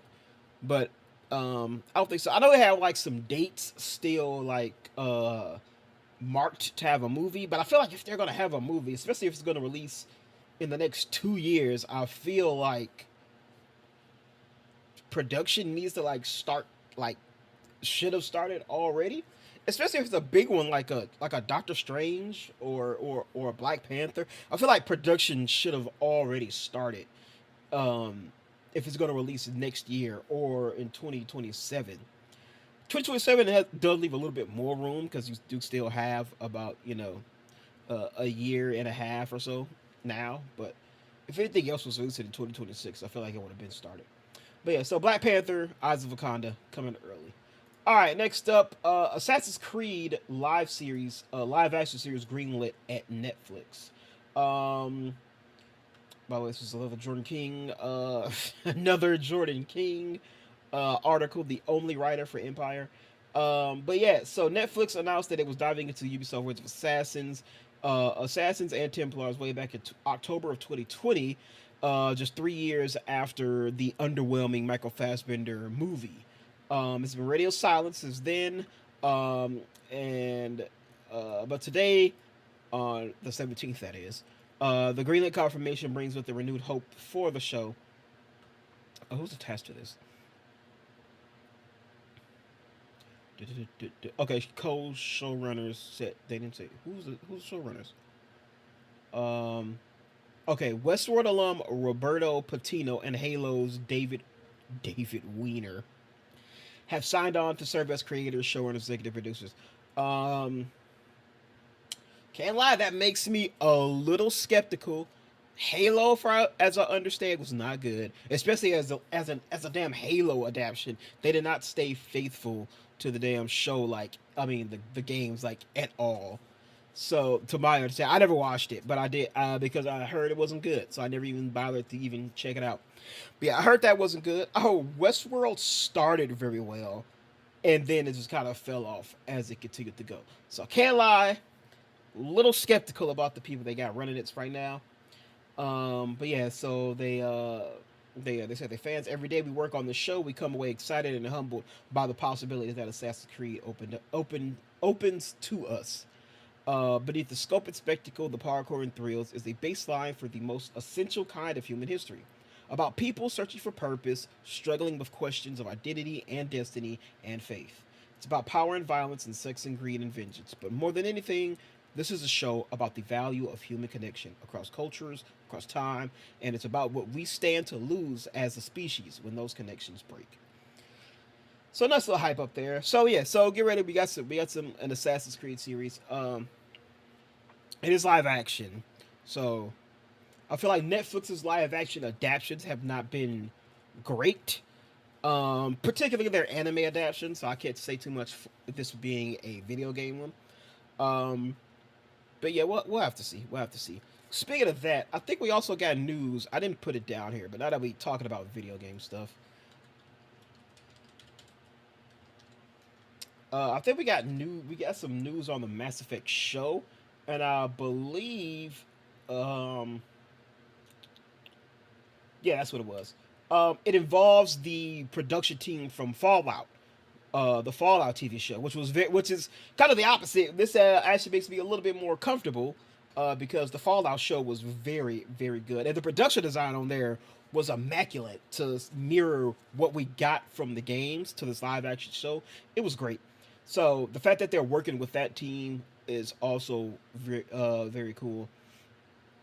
And Amazon's upcoming Mass Effect series is being held by many of those who also involved in the series in the services acclaimed Fallout show, because this is Amazon too, right? Yeah.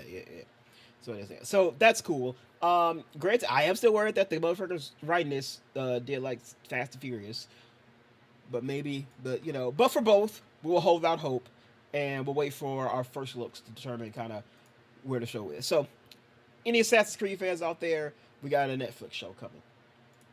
All right, this is a pretty big one. So I mentioned in our last news drop, we did the daytime Emmys, which is just talk shows, court shows, reality drama type of bullshit. But now we have the Emmy nominations for the Primetime Emmys, which is your serialized shows, your dramas, your comedies, your mini series, shit like that. So we have the nominees for that here today. We know the studio from our previous story we read. We know the studio has a shit ton of nominations here, so let's look at it here. So the countdown is over. 2025 Emmys have been announced. Severance, Apple TV's workplace dark comedy, was the top nominee, earning 27. The Penguin followed with 24. The White Lotus and The Studio received 23 nominations apiece. So like I said, The Studio has the most nominations for a show's first time in nominations. Up there it is right there. With 23 nods, The Studio tied the record for most nominations in a year by a serious comedy set by The Bear last year, which makes sense because The Bear is also a critical darling. Adolescence breakout Owen Cooper, who was 15, became the youngest actor ever nominated for a supporting actor in a limited anthology series or movie. Cool.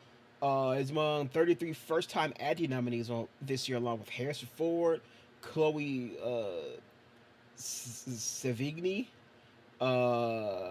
Kristen Bell, Adam Brody, Jake Gyllenhaal, and Ruth Negga, Jenny Slate, and Kristen Milotti. Also Colin Farrell. Harvey Guillen, who played the sole human roommate in the vampire household on What We Do in the Shadows, and for 6 seasons on Netflix's Running Point, star and real life knowledgeable sports fan Brenda Saw made an we knew that Harvey and Brenda were doing the announcements. So let's go down this list. Okay, first off, let me write this down. The Emmys are. Let me mark that down so I remember when the hell this shit is going down. The Emmys are on September. Already got it. Cool, dope. The Emmys are on September 24th. So we will have to make sure. Wait, hold on. We'll be held on September 14th. The live telecast hosted by Nate Bargatze will air on CBS and stream on Paramount Plus. The Creative Arts Emmy Awards, which honors the artistic and technical achievements, as well as some performances, will be held on September 6th and 7th. And that's going to be edited and aired on the day before, the 13th, on FS6. Okay. We gotta remember that too. All right, so here are the nominees. For a limited series, we have Adolescence, Black Mirror, Dying for Sex, Monsters, the Lyle and Eric Menendez story, and The Penguin. Limited series / TV. Get the fuck out of my face. Limited series TV movie lead actress. We got Kate Blanchett for Disclaimer. Megan Faye, as I say, I don't know, for Sirens. Rashida Jones for Black Mirror, one of my long-time Hollywood crushes. Christina Melody for Penguin, and Michelle Williams for Dying for Sex. For a male lead, we have Colin Farrell for The Penguin, Stephen Graham for Adolescence, Jake Gyllenhaal, Presumed Innocent. Hey, Brian Tyree Henry for Dope Thief, which I still haven't watched. I need to watch that. Cooper Coach for Monsters. And for supporting actress, we have Erin Doherty for Adolescence, Ruth Negga, Presumed Innocent, Deidre O'Connor for The Penguin, Chloe Sevigny, I don't know, for Monsters, Jenny Slate for Die for Sex, and Christine Tremarco for Adolescence. Supporting actor, we have Javier Bardem in Monsters, Bill Kemp, Presumed Innocent, Owen Cooper in Adolescence, Rob Delaney for Dying for Sex, hey, Rob Delaney, Peter Skarsgård, Presumed Innocent, and Ashley Walters for Adolescence. Best Comedy Series, Abbott Elementary, The Bear, Hacks, Nobody Wants This, Only Murderers in the Building, Shrinking, The Studio, and What We Do in the Shadows. Comedy Lead, Uzo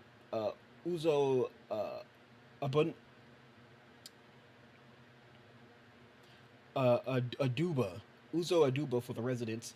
Kristen Bell, Nobody Wants This, Quetta Brunson, Abbott Elementary, Ayo Edebri for The Bear, and Gene Smart for Hacks. I see this name in the years I've been doing this. I've been seeing Hacks and Gene Smart nominated a lot. I need to look into the show maybe.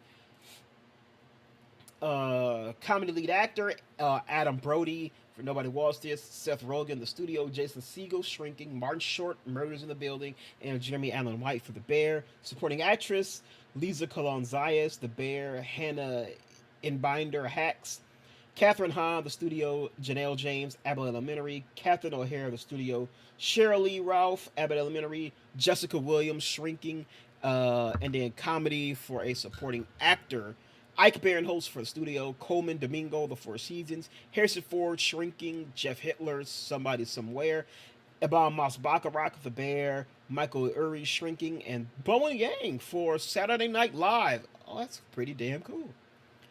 For Best Drama Series, we have Andor, The Diplomat, The Last of Us, Paradise, The Pit, Severance, Slow Horses, and The White Lotus. Lead actress in a drama, Kathy Bates for Matlock, Sharon Horgan, Bad Sisters, Britt Lower, Severance, Bella Ramsey, The Last of Us, and Kerry Russell for The Diplomat. Lead actor, Sterling K. Brown for Paradise, Gary Oldman, Slow Horses, Pedro Pascal, Last of Us, Adam Scott, Severance, and Noah Weil, The Pit.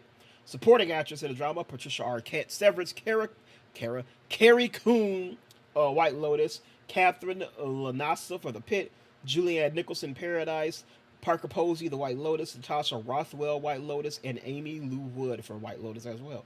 3 actresses up for The White Lotus.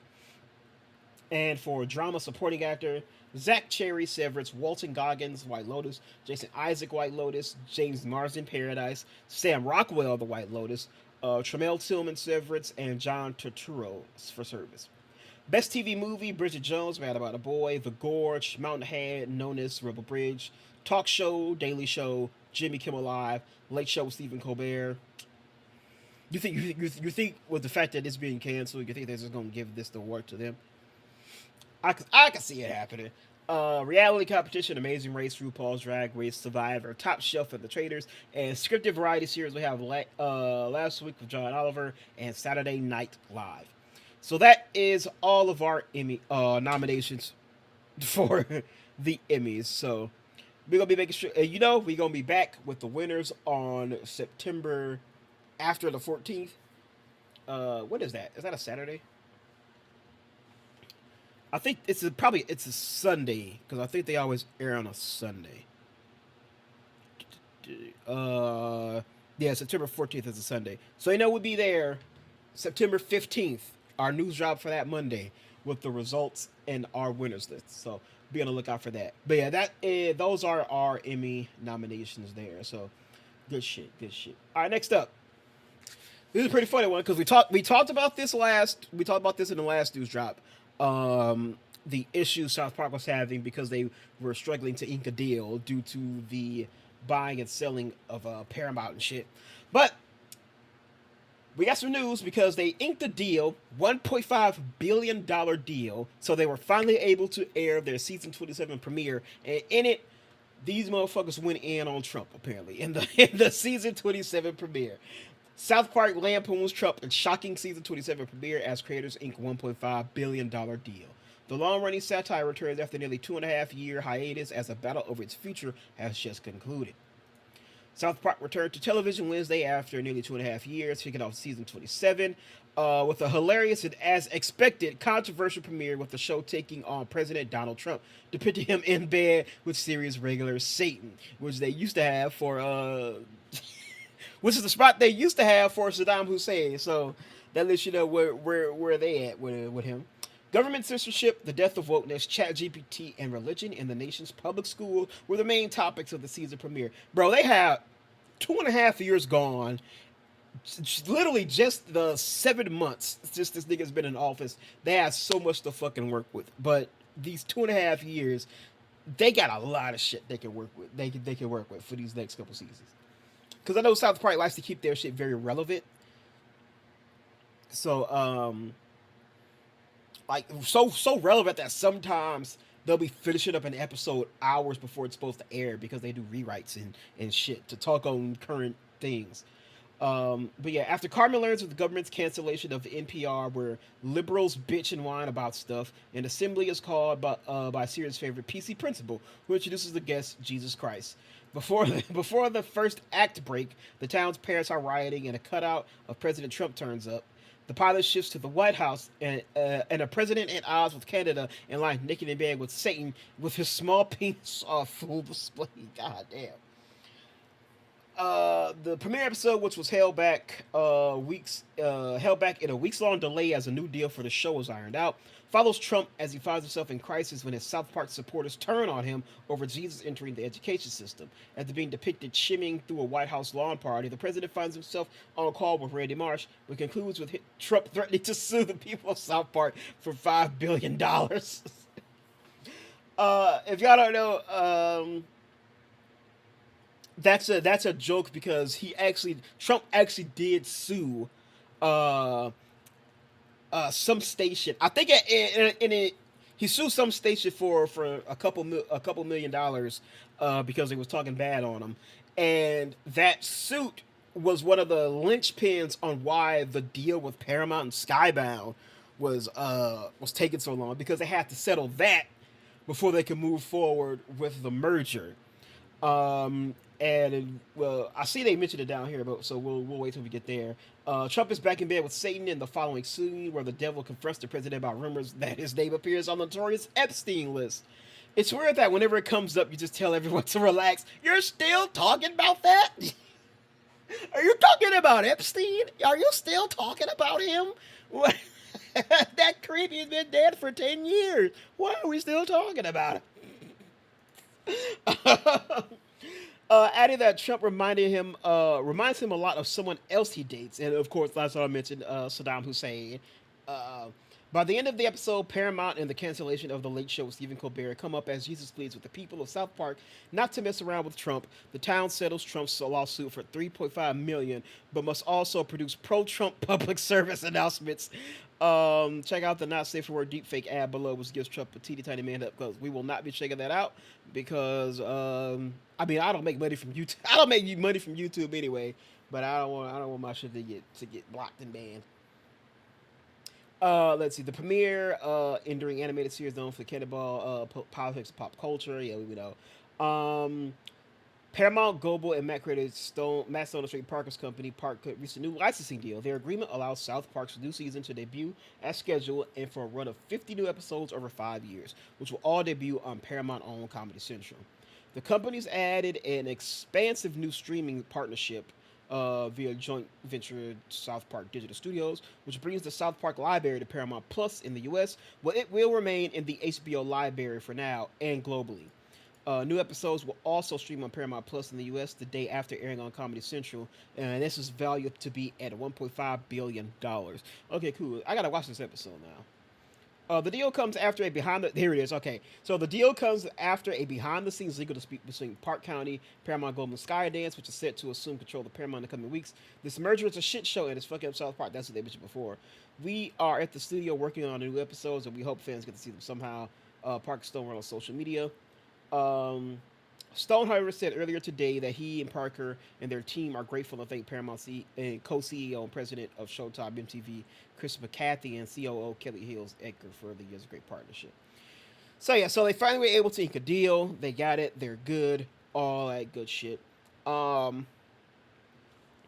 thought the Trump thing had something to do with this, but it seems like it doesn't. I think the Trump lawsuit was with CNN or something. Let's see. South Park. Was it CBS he's suing? Oh no, it was Paramount. Get the fuck out of my face. Okay, it was Paramount. Yeah, he paid. Yeah, 16 million. That's what it was. Yeah, so I was right. Yeah.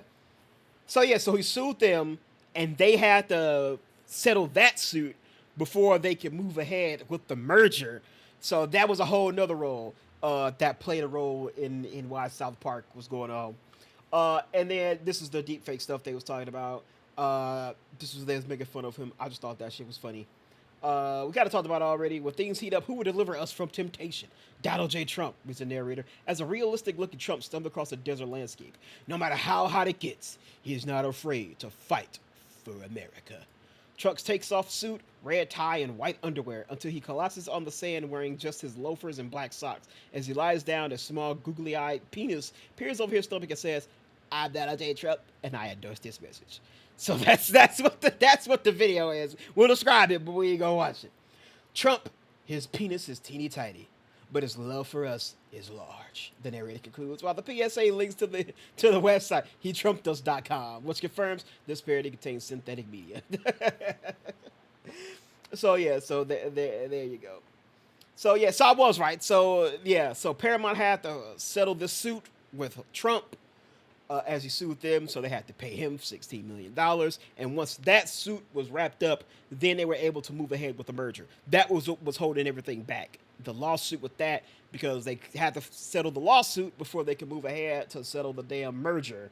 And yeah, so that's why everything was getting so held back. Yeah, probably why they went so fucking hard on them in this episode. But yeah, so speaking of that, let's talk about it a little bit. Paramount's co-CEO Chris McCarthy to depart upon a completion of Skydance acquisition as deal gets FCC approval. All right, so co-CEO Paramount and global president of Showtime MTV Entertainment is expected to depart the company once its acquisition by Skydance is completed early next month. The exit of McCarthy, a 22-year veteran of Paramount Global and predecessor Viacom, will become official once Skydance announces the post-merger leadership of the combined company with David Ellison as CEO. Will trigger a change of control provision in Paramount co-CEOs' contracts, as they will be effectively demoted from CEO if offered a different role. The news comes off the heels of the FCC approving the merger on Thursday. So he served as CEO since April 2024, alongside George Cheeks and Brian Robbins. Of the three, Cheeks is expected to stay on after the merger, with Robbins poised to exit as well. Okay. So, okay, this is just about them. Where's give me the info about the deal. You know, don't really care too much about it. No offense, but let's see. They steered the company through tumultuous times. Its approval for the Skydance acquisition and FCC stalled. Multiple rounds of painful layoffs to improve the financial performance. I remember they laid off their whole TV division at some point. In his most recent role, McCarthy added oversight of the company's streaming division, encompassing Paramount Plus and Pluto, in addition to his duties as president of Showtime MTV. Let's see. Paramount Plus added 10 million new subscribers in 2024, bringing the total to about 77.5 million. 5 years ago, he made a big bet on Sheridan with a massive overall deal rumored to be worth about 200 mil. Sheridan has delivered a string of hits led by the growing Yellowstone franchise, now valued at $3 billion. So he made some good moves, made some good investments. Skydance's succession plans are unclear, but one of McCarthy's top lieutenants, Keith Cox, who has worked closely with Sheridan since buying Yellowstone, may stay on as the prolific Creators Point executive. All right, and then of course they talk about the South Park stuff. All right, let's talk about give me the info on the actual deal. Let's go to that one. It's gonna take a minute to load because of course. When you got your VPN on, shit don't want to work too damn quick. The grade has been better. All right, so here we go. Merger clears FCC at last. The deal set to close and changes coming. So the FCC Thursday finally signed off on the marriage of Skydance and Paramount. The $8.4 billion deal has faced a myriad of challenges on its way to the finish line, but will be made official in the coming days by the companies. No shareholder vote or other approvals are required. With the FCC's blessing, the transaction will reshape the media landscape and recast David Ellison, chairman and CEO of the combined companies, as a top Hollywood power player. Americans no longer trust the legacy national news media to report fully, accurately, and fairly. It's time for a change. Brendan Carr said in a statement, "This is why I welcome Skydance's commitment to make significant changes at the once storied CBS broadcast network." Skydance has made written commitments to ensure that the new company's programming embodies a diversity of viewpoints from across the political and ideological spectrum.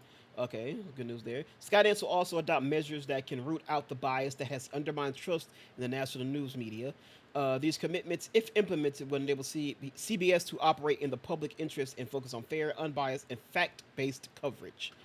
All right, good talking points here. I'm liking what I'm hearing so far. Doing so would begin the process of earning back America's trust. Today's decision also marks another step forward in the FCC's effort to eliminate invidious forms of DEI. What does that mean? Invidious. Of an action or situation likely to arouse or incur resentment or anger in others. Okay, when people try to use DEI in like a negative connotation and shit.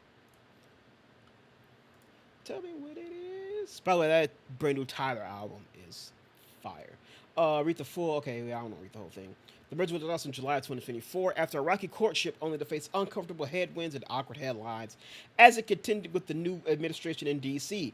Today, FCC greenlit was the last major hurdle, and it proved a big one after the company had agreed to settle a Donald Trump lawsuit against CBS News and other concessions that left a sour taste in order to secure regulatory approval. Yeah, so they weren't going with Trump's bullshit of his whole,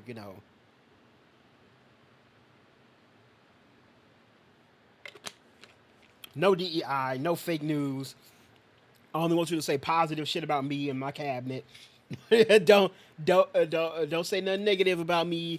Don't talk bad about what I'm doing. Don't mention that creep Epstein around me again. I don't. Are we still talking about this? All right, what it means. After all the drama, the deal is done. Paramount Global assets from Story Paramount Pictures and the Melrose Avenue lot. CBS Broadcast Network's 28 TV stations, TV studios, streaming service Paramount Plus, and cable channels are now set to formally combine with Skydance. Ellison launched the later company in 22. I was just going to ask, so what exactly is Skydance? Launched in 2010, shepherding in the rapid expansion from film to TV, games, animation, sports, and new media.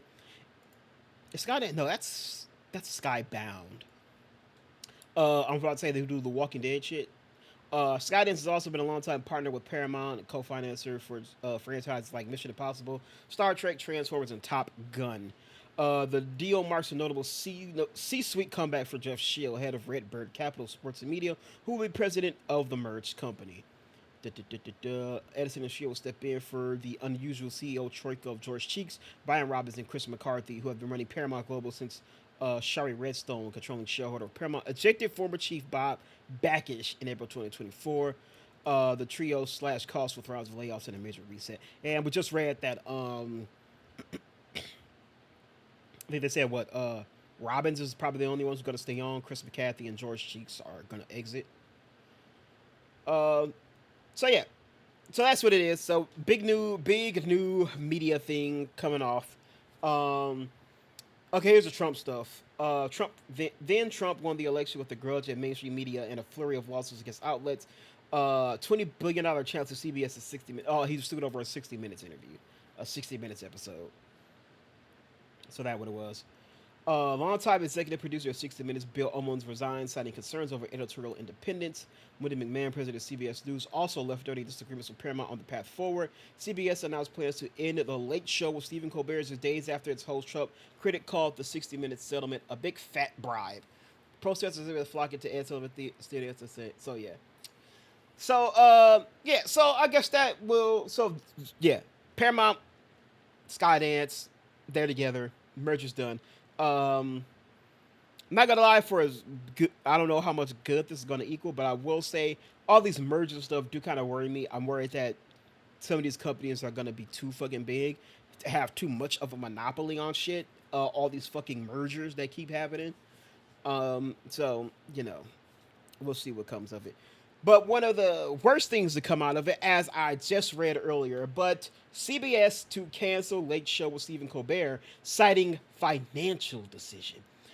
As we just read in that last thing, TV's ongoing problems with late night have come for Stephen Colbert, with CBS announcing Thursday that it plans to end Late Show after the next TV season, citing a financial decision. The maneuver, which ends years of original late-night programming at CBS, then started with the network Lord David Letterman from NBC in 1993, comes as the economics of we-hour TVs have been deteriorating, with the media companies growing weary of the high price tags involved in producing the shows, while the young viewers they try to attract watch more of them via digital video. All right, so that was one thing I did want to talk about in this, because it is a very important thing to note. All right. First, so let's go with the argument that it actually is indeed a financial decision, because what they say right here is definitely true. People aren't watching these on the time slots they air on TV. They typically watch them the next morning, and they watch it just via online clips, social media clips, and things like that. That's how a majority of people consume this media. They don't really watch it too much when it's airing. Rather, it's because it's on a little too late, or just because, especially with the younger audiences, and the attention spans are less, so they would much rather consume their media online than on TV. Especially because TV is cable, especially, is kind of a alluring medium.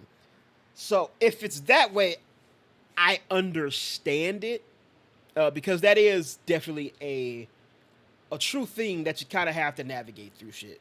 So I get it if that is the thing, but then there's also the other thing, which I think a majority of people are truly believing is the true reason this is getting canceled.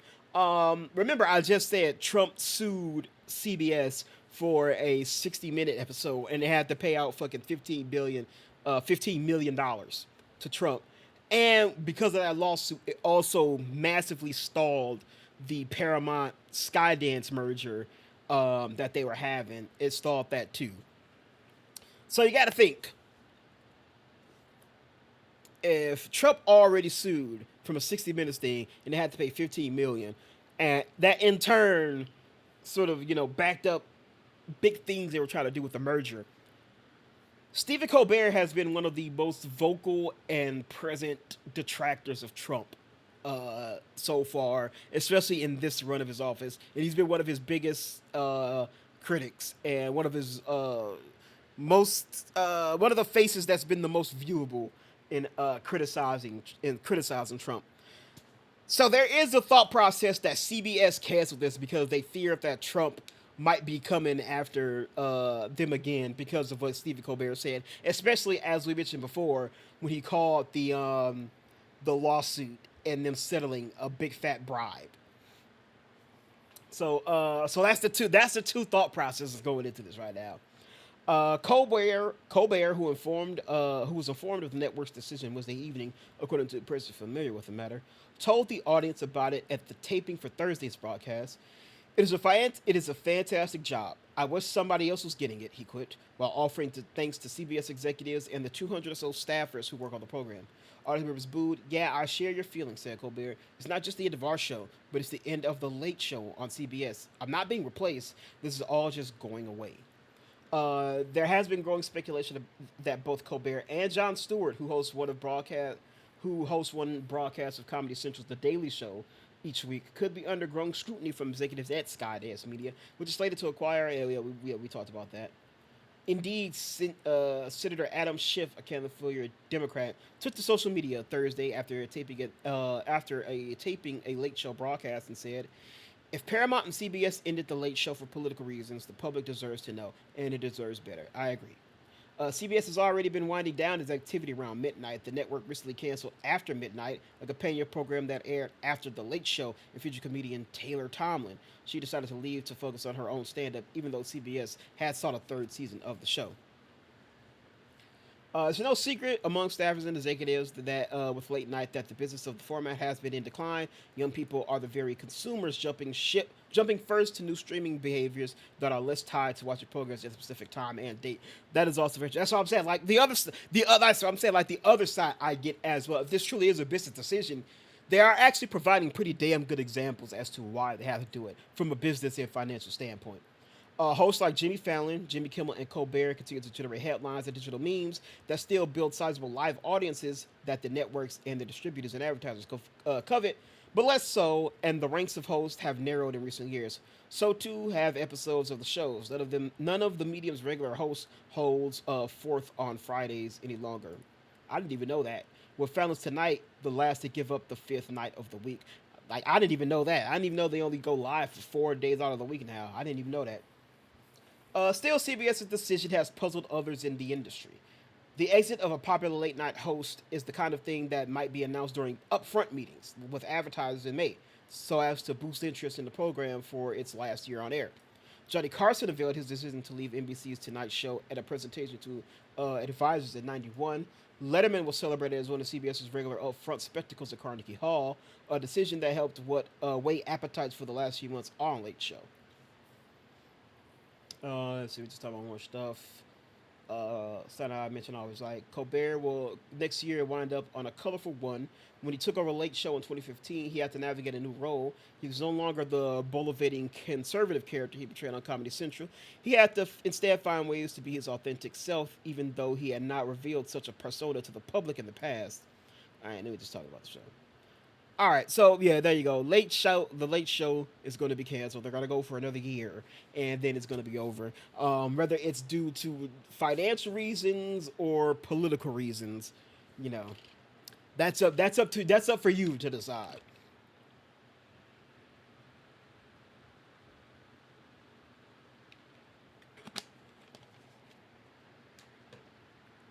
Again, I'm kind of leaning to more of the political reason, but the financial reasons they provide are genuine. But I also agree for them to just do it just randomly before the show airs and not like do what they said, where like they sort of make it up front and they provide it to like advertisers and to advertisers and shit to try and get more attention on the final season is kind of weird. So we'll have to wait and see. All right, we got a couple of quick hits here for you. Like I mentioned, San Diego Comic-Con is going on right now. It just kicked off, and they had an Avatar: The Last Airbender panel, and during that panel, they gave us our first look at the next entry into the series, Avatar: Seven Havens. I think I was calling it Heavens this whole time. Just the first look in our brand new Earthbending Avatar. Nickelodeon has released the first look at the upcoming animated series Avatar: Seven Havens, the sequel to the popular shows The Last Airbender and Legend of Korra. The artwork was revealed at San Diego Comic-Con. So, Seven Havens follows two earthbending twins when one discovers she's the Avatar. I know what the Avatar is. Y'all should know who the Avatar is too. The new series is set in a world shattered by a devastating cataclysm. A young Earthbender discovers she's the new Avatar after Korra, but in this dangerous era, that title marks her as humanity's destroyer, not its savior. Hunted by both humans and spirit enemies, she and her long lost twin must uncover their mysterious origins and save the Seven Havens before civilization's last stronghold collapse.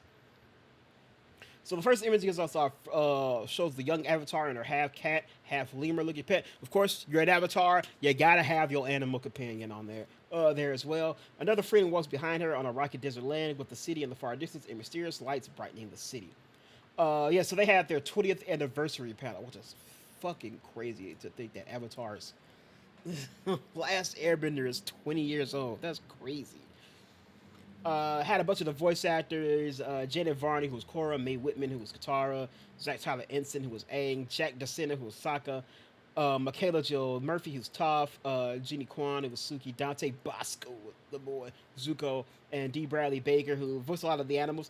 I seen that he also like performed the Secret Tunnel song live, which is a song I find myself continuously random intervals in my life just randomly singing that song. Anytime a secret or a tunnel is mentioned, it's either fucking Secret from Young Justice or I start singing that damn Secret Tunnel song.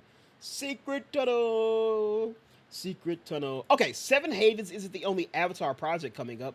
There's also the feature film, The Legend of Aang, The Last Airbender, which comes to theaters on October 9th of next year. Okay, so I was right. I fucking knew it. I was like, I swear there was a movie. So yeah, we're getting a movie and we're getting a show. And I think both are by the original creators of Avatar, The Last Airbender. If y'all remember correctly, they were also attached to the live action Netflix show. But they departed during production, and when they left, they started their own new studio where they were going to continue Avatar in the animated style. And yeah, we're going to get a sequel series after The Legend of Korra, still following the same timeline as The Last Airbender and Legend of Korra. And we're also getting a movie that's going to touch back on Aang. So that's cool. Do we actually have any news on what this movie's going to be? I'm guessing it's probably going to be Aang as an adult. Upcoming animated film follows Aang and his friends now as young adults several years after the events of the ending of last year. But yeah, okay, that is exactly what it is. Oh yeah, I remember this. Did we cover this on a news drop?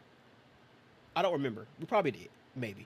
Yeah, I remember this image. I do remember seeing this. This is when they were grown. Yeah. So this is what movie's gonna be about. Hopefully they bring back the original cast. Eric Nam is Aang. Oh no, it's not. Damn. Jessica Madness Katara, Roman Zoragazo as Sokka. Well, I guess because they're supposed to be adults now, so having different voices is not outside the realm of possibility. Dion Quad as Toph, and Stephen Yeun and Dave Bautista as the mysterious villain. I wonder if Stephen Yeun's gonna play his character from Korra, the first Avatar. So yeah, so here's a photo. I don't know if I can get a close up. I can't. Let me see if I can find.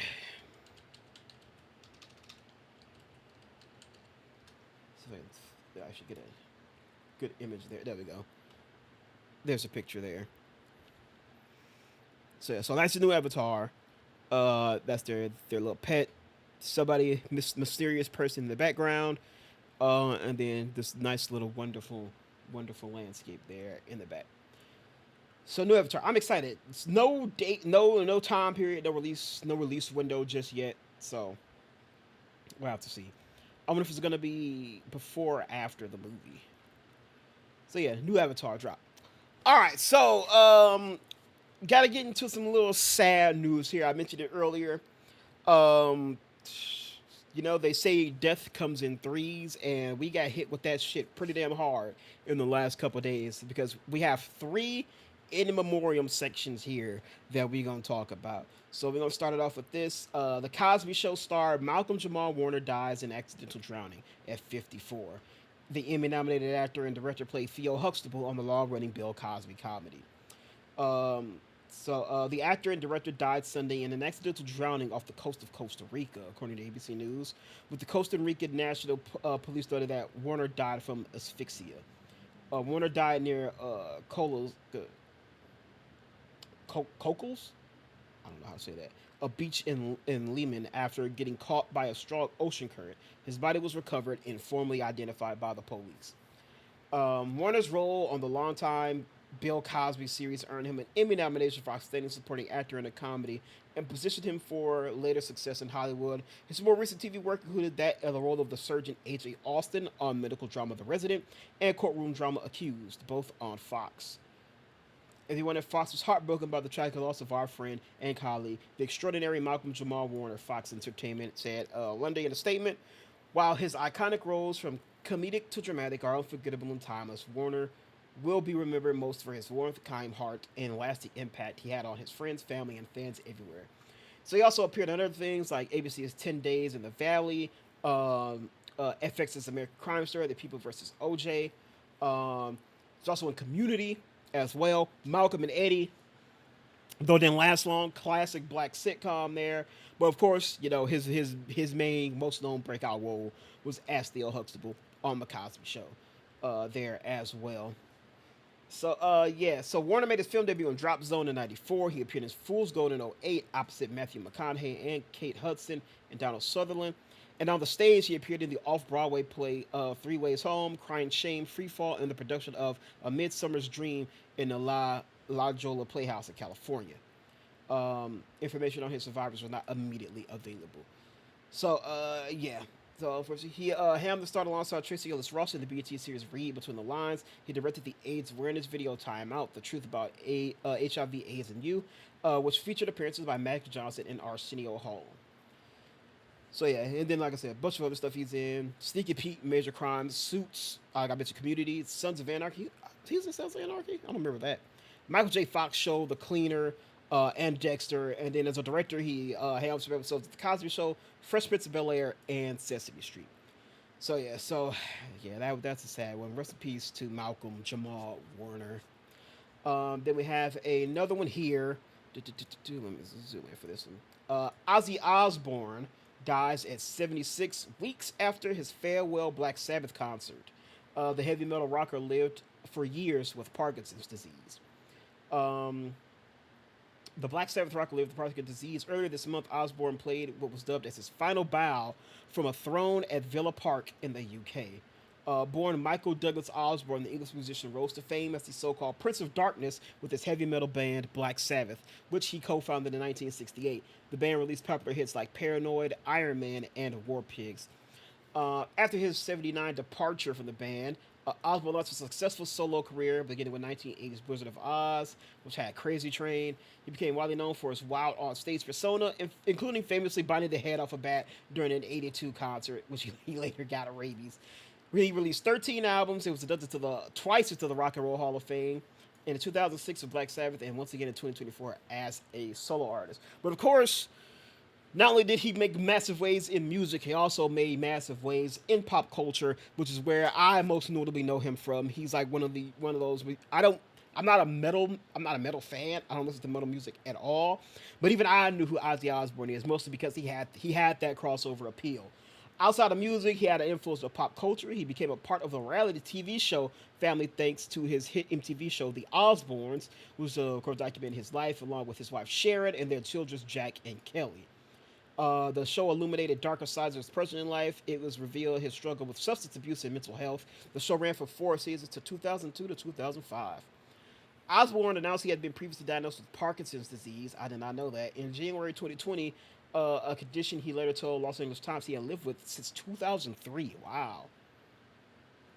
In addition to Parkinson's, the musician also suffered other health issues such as a severe staph infection in 2018, multiple spinal surgeries following a fall that aggravated an old injury, and in May, Osbourne told The Guardian about his condition. You wake up the next morning and find that something else had gone wrong and begin to think it's never going to end. So yeah, rest in peace, Ozzy Osbourne. He even, so like I said, TV, he became a pop culture icon with his TV show. He's very well known for that. He even had some appearances in video games. Low-key, probably definitely would be in like my top 10, maybe top 20, maybe top 10 video games of all time. Brutal Legend, this game right here. I love this game. Very enjoyable. Starred Jack Black as the main character. But it also had a lot of it heavily influenced by metal and rock music.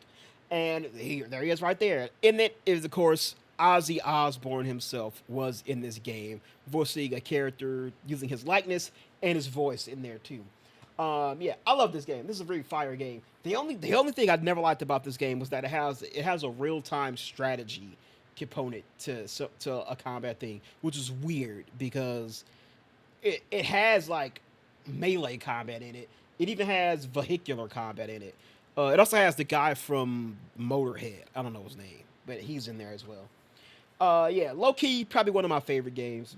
Top 20, maybe top 10 if I really think about them and try to drill things down. But yeah, I love this game, and Ozzy was in this as well. And to honor Ozzy Osbourne, they also put the game on sale for free for 666 minutes after his passing was announced. So that's pretty cool. So yeah, so rest in peace to Ozzy Osbourne. And finally, we have yet another one, Hulk Hogan.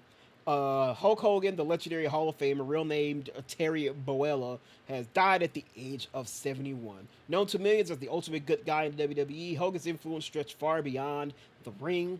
Hogan, like I mentioned, he successfully transitioned his charisma to Hollywood, making his film debut in Rocky III alongside Sylvester Stallone. His acting credits also include lead roles in Suburban Commando, Mr. Nanny, guest appearances on TV such as Baywatch, Suddenly Susan, The Love Boat, A-Team, Thunder in Paradise, Walker Texas Ranger, and even American Dad. And here are like a little few photos of him throughout the years across his film and TV appearances. I believe it's been announced that he passed away due to cardiac arrest. Of course, as we all know, massive to the wrestling scene. Now, unlike Ozzy and unlike Michael Jamal Warner, I have a little bit more conflicting thoughts on Mr. Boela here.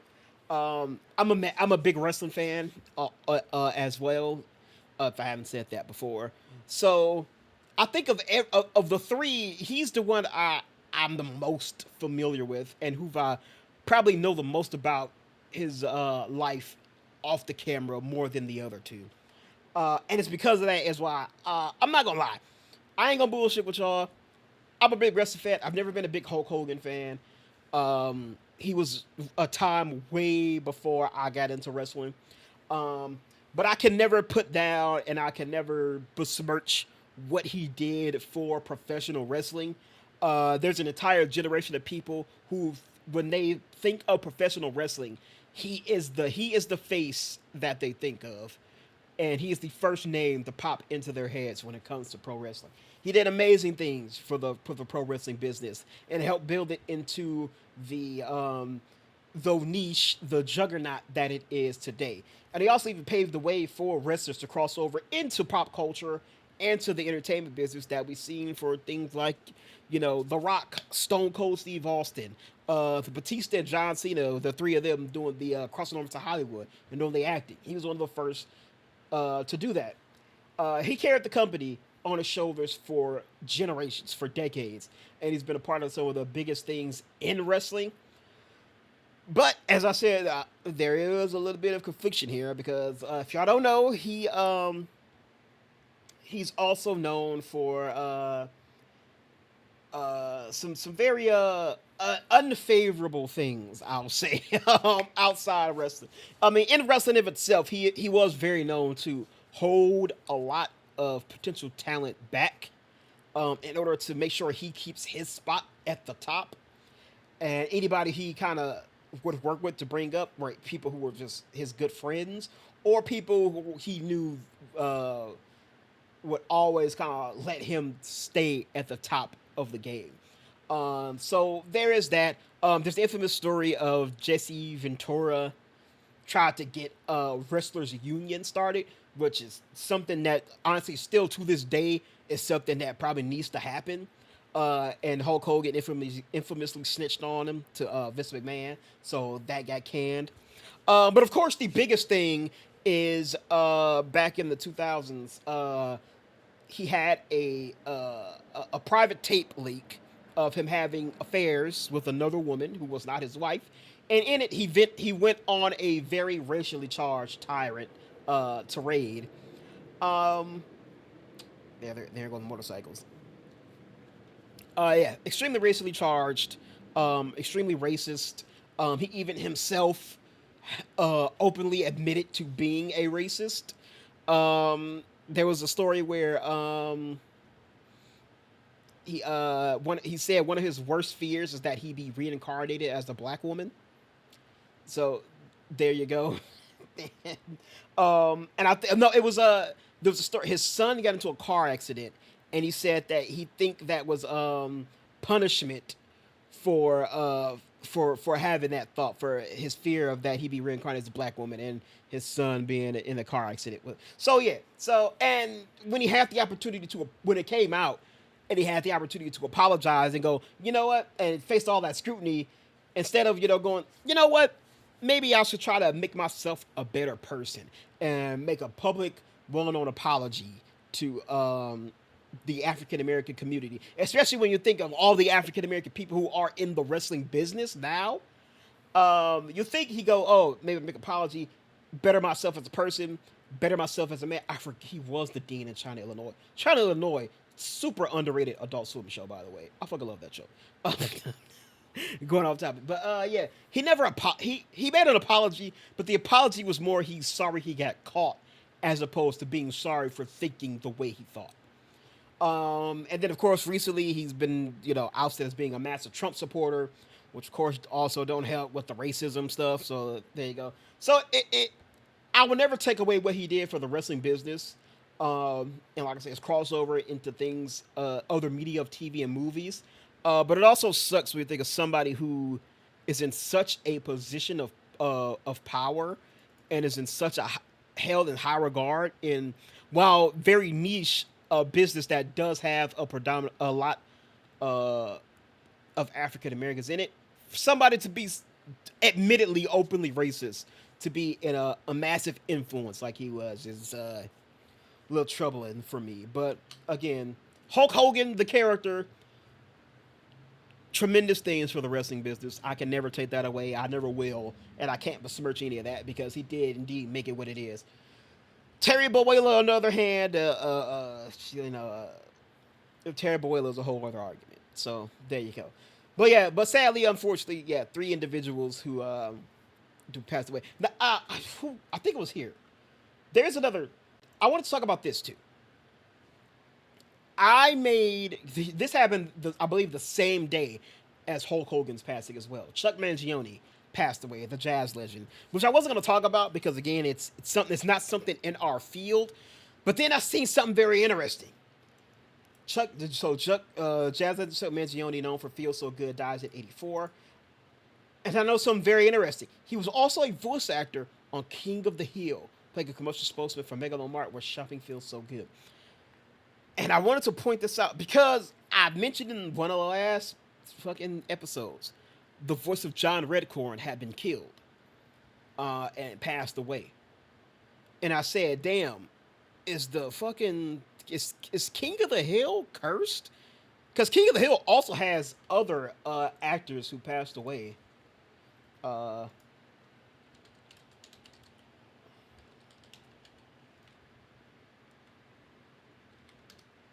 There are a lot of actors who've been on this show who've passed away. Like I mentioned, very recently it was Jonathan Joss, who was the voice of John Redcorn. Dinah Diedrich, who was the voice of I think that is the voice of Dale. No, that's not them. Johnny Hardwick, I think that's him. Yeah, Johnny Hardwick, the voice of Dale, also recently passed away in 2023. So I was like, damn, is there a... And I believe... And then you have, like, Tom Petty. Though, granted, these are people who do have things outside of there. Dennis Buckley, who I think was the voice of... There was also this one as well. Very interesting here. Brittany Murphy passed away. Very mysterious things surrounding her death, I remember. She voiced Luann. I think... I can't think of... I don't know the actor's name. But the actor who played Lucky, Luann's husband, also passed away. So this is just a very interesting thing. I ain't starting nothing. I'm not confirming nothing. But it's kind of strange how we've had 3 actors who take place on the King of the Hill show pass away in a very short window of one another. So I'm just saying that I ain't saying nothing, but I'm saying something. But I ain't saying nothing. That's all I'm saying. All right, so that's for our memorandum section. All right, moving on to some more recent stuff. These are just coming out of San Diego Comic-Con here. The Legend of Vox Machina is renewed for a fifth and final season, and Prime Video teases season 4 with our first look at Comic-Con. We will watch this in our trailer section.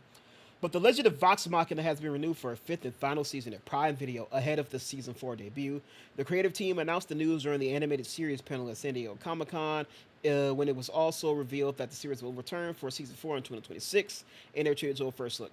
If the sneak peek is any indication, also will be treated to plenty of debauchery when the series return next year. In season 3, actually I don't want to read that because I haven't watched season 3 just yet. Yeah, if you don't know, this is a great show. It's a animated series, animated high fantasy series, featuring some very prolific voice actors.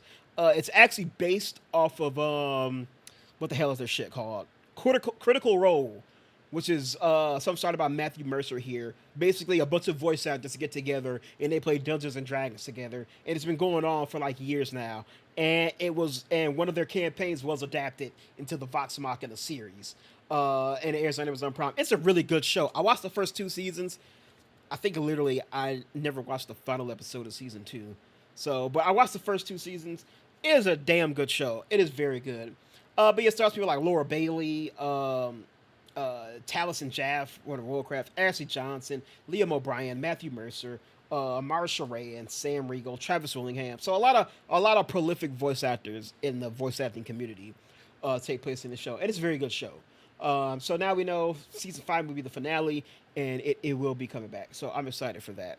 I gotta catch up now and watch season 3 before season 4 comes out. And another thing, we also got an update on Percy Jackson. Percy Jackson and the Olympians unveils season 2 release date, a teaser trailer, and Bianca and Nico D'Angelo casting for season 3. Disney put all the stops for Percy Jackson and the Olympians. It's at Princess Thursday morning inside of Hall H.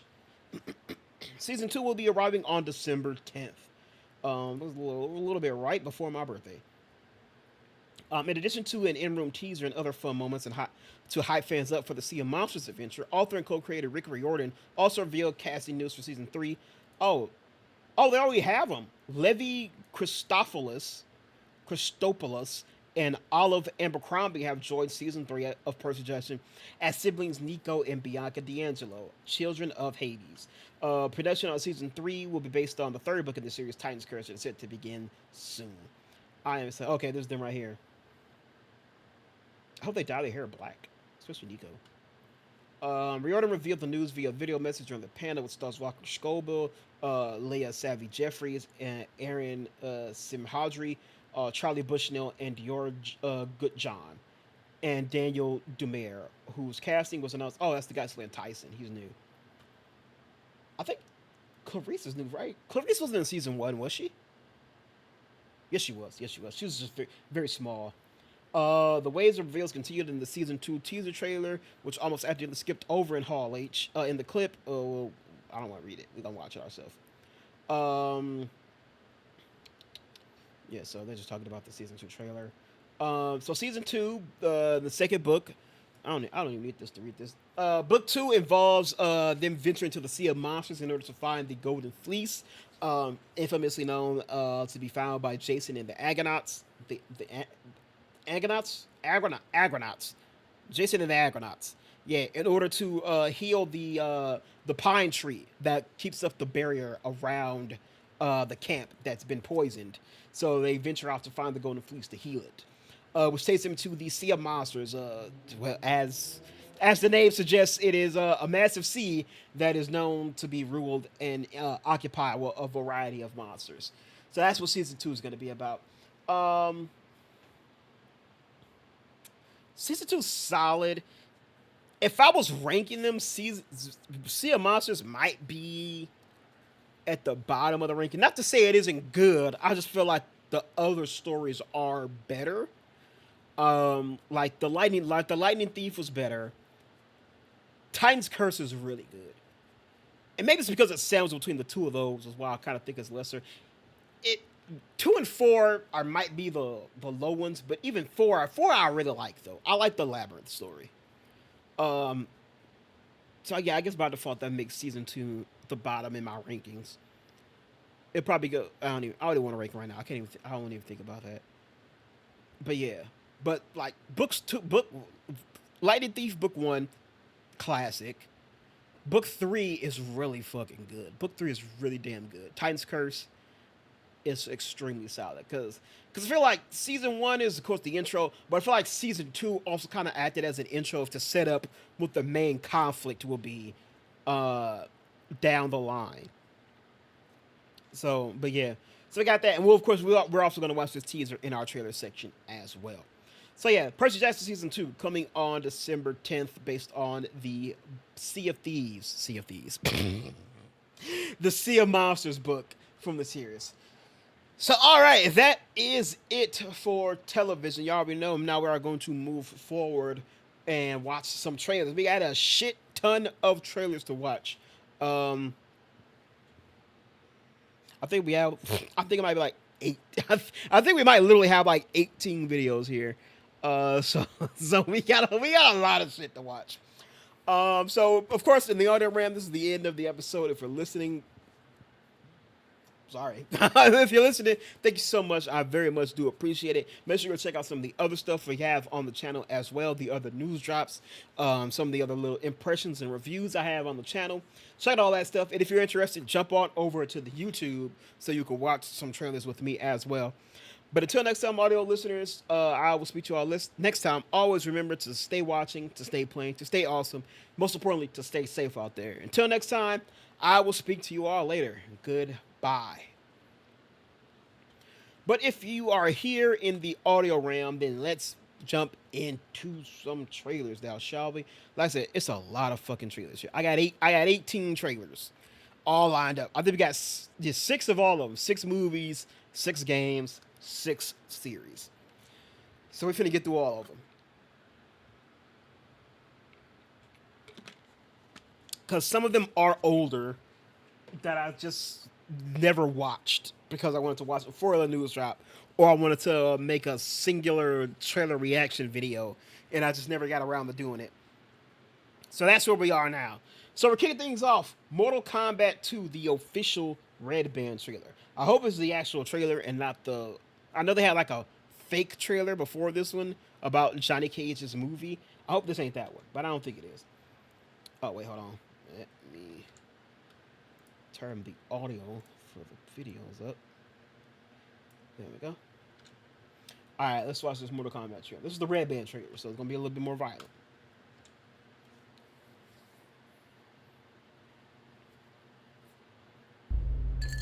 Uno mas, thanks. You're Johnny Cage. I loved Citizen Cage when I was a kid. Thanks, man. I appreciate it. They should do a reboot. Nobody wants that. Shit went out in the 90s. Johnny Cage, Fury. you have been chosen to fight. Tell me you're not some crazy fans. How are you doing that? Are you coming or what?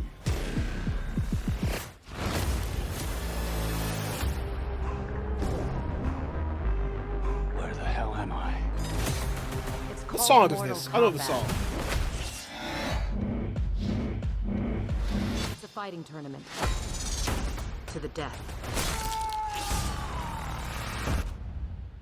Fuck that. This is a war for the fate of your world. You dickheads in or what? I'm not some champ. Oh shit, she's in there as Jade. I don't have transformer arms. Or shoot lightning bolts. This shit's got nothing to do with me. I'm an actor. Barack. I find you annoying. Not the face.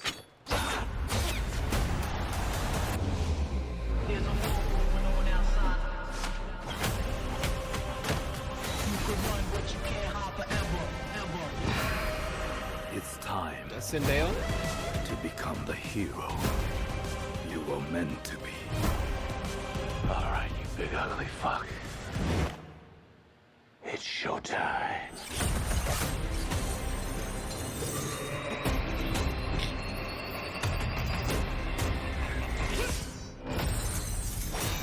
Get over here! Get over. Is that new? It is new, Cybot. Only the strong survive.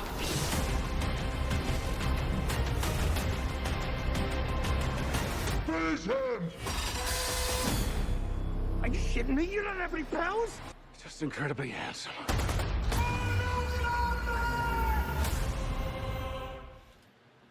Yeah, it looks pretty good. I didn't mind the first Mortal Kombat movie, probably as much as others. Also, this is coming in theaters now.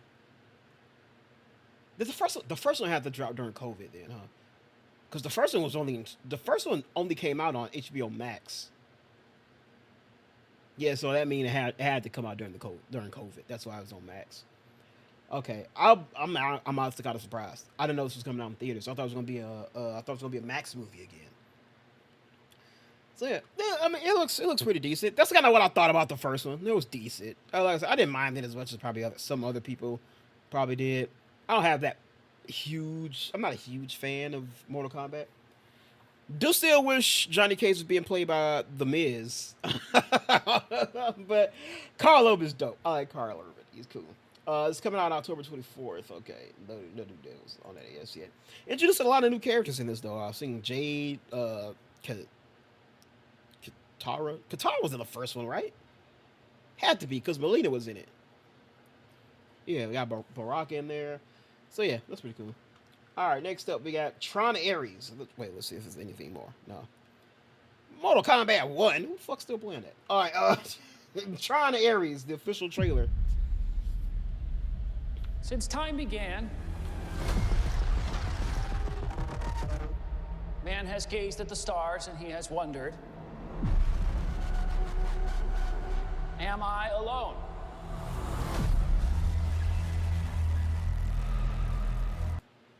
So much talk of AI and big tech today.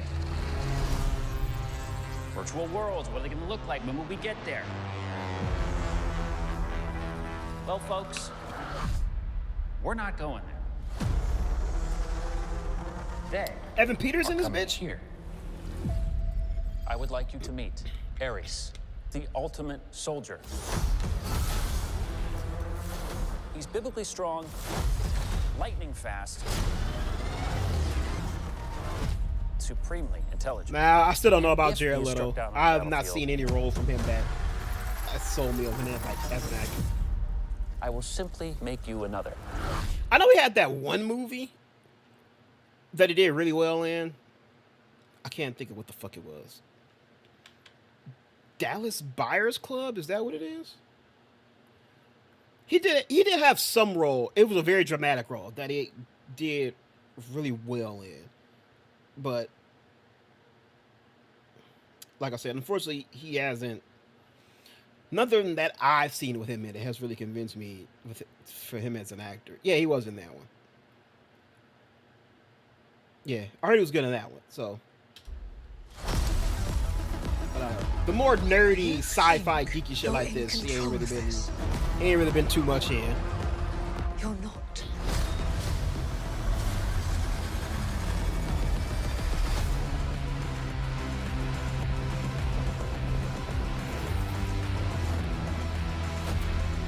What are you? I'm looking for something.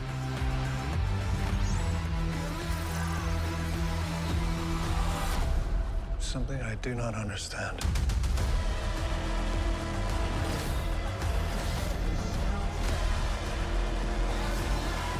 Hang on! I can't think of her name, but I know her too. The Malfunctioning program who wants to live. She was in Why is that? Queen and Slim. It's just a feeling. Fascinating.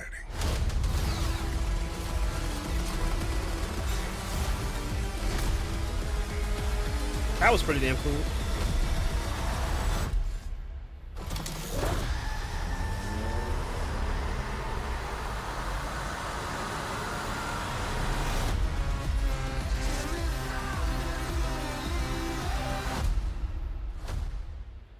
October 10th. Tron, that looks pretty solid, you know. So I've never seen a good Tron movie. Tron Legacy was actually, I ain't even gonna say that. I haven't seen Tron Legacy in forever, so I can't say if it was a good or a bad movie. I know it didn't sell well, so maybe that's why I think it's a bad movie. But I don't remember too much from it. So hopefully this one works. I know a lot of people like Tron. This is the second time it'll reboot, so maybe they can get it. All right, Good Fortune. This is that Aziz Ansari movie with Keanu Reeves playing an angel. I'm an angel. I'm here to save you. What? Who the fuck are you? I'm an angel. See the wings? I know all about you. I know you lost your job. I know you're living in your car. I did everything I was supposed to do and nothing's working out. I'm not really supposed to be doing this. I'm normally only in charge of saving people from texting and driving. Wait, you're telling me I have a budget guardian angel? Kinda. Greatest line delivery I've ever heard. Just in the service of people like Jeff. Arge, I'm Jeff, a pledge. The people who actually get to live. Fix my cold plunge. Get a disco floor for my party and find a shaman to take me on an ayahuasca journey. Maybe I can show you that that life is not all it's cracked up to be. You wanted to have wealth and success? Now look at you. Jeff's life is now your life. What happened to Jeff? Is there any update on the Huevos Rancheros for Alex? He has your life. Gabriel, why did you do this? I tried to show him that wealth wouldn't solve all his problems. And? It seems to have solved most of his problems. You gotta switch back, man. So what, I just go back to living in my car? You lived in your car? Yes, Jeff, I did. Why do you think an angel got involved? Because I had too many roommates? Why don't you go tough it out for a few days? You think because I'm a tech bro, I can't live your life for a little while? I came from nothing. I'm self-made. What did your parents do? My father was an orthopedic surgeon. This is too hard. How do people do this without just being miserable and angry all the time? You're up here in this huge house. I'm fighting just to get by. You'll never believe me, but I've been there. Give me God. I want a meeting with God. God! It's Jeff!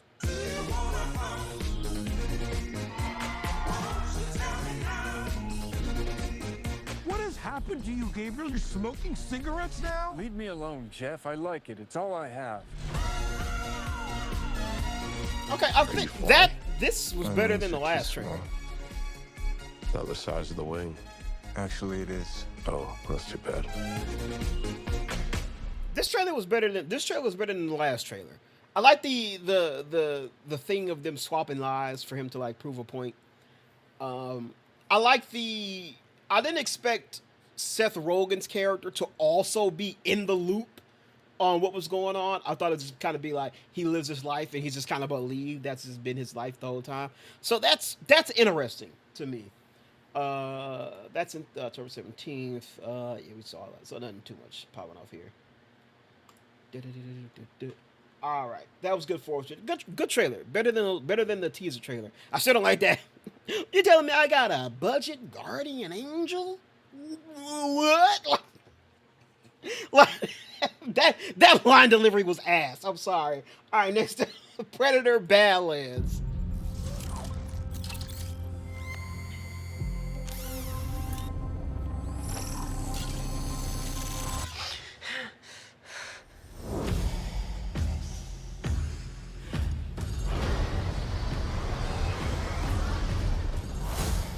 So this is your first hunt.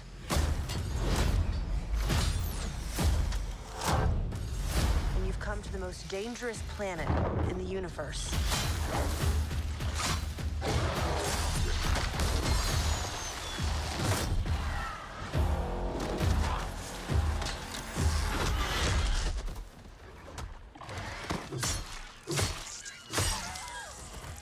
The hell was that?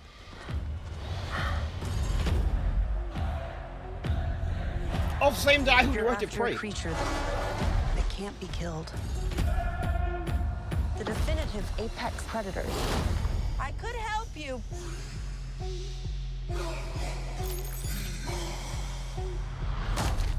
Well, good luck with your journey.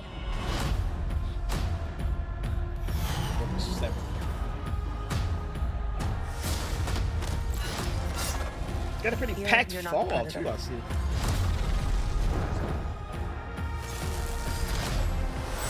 prey.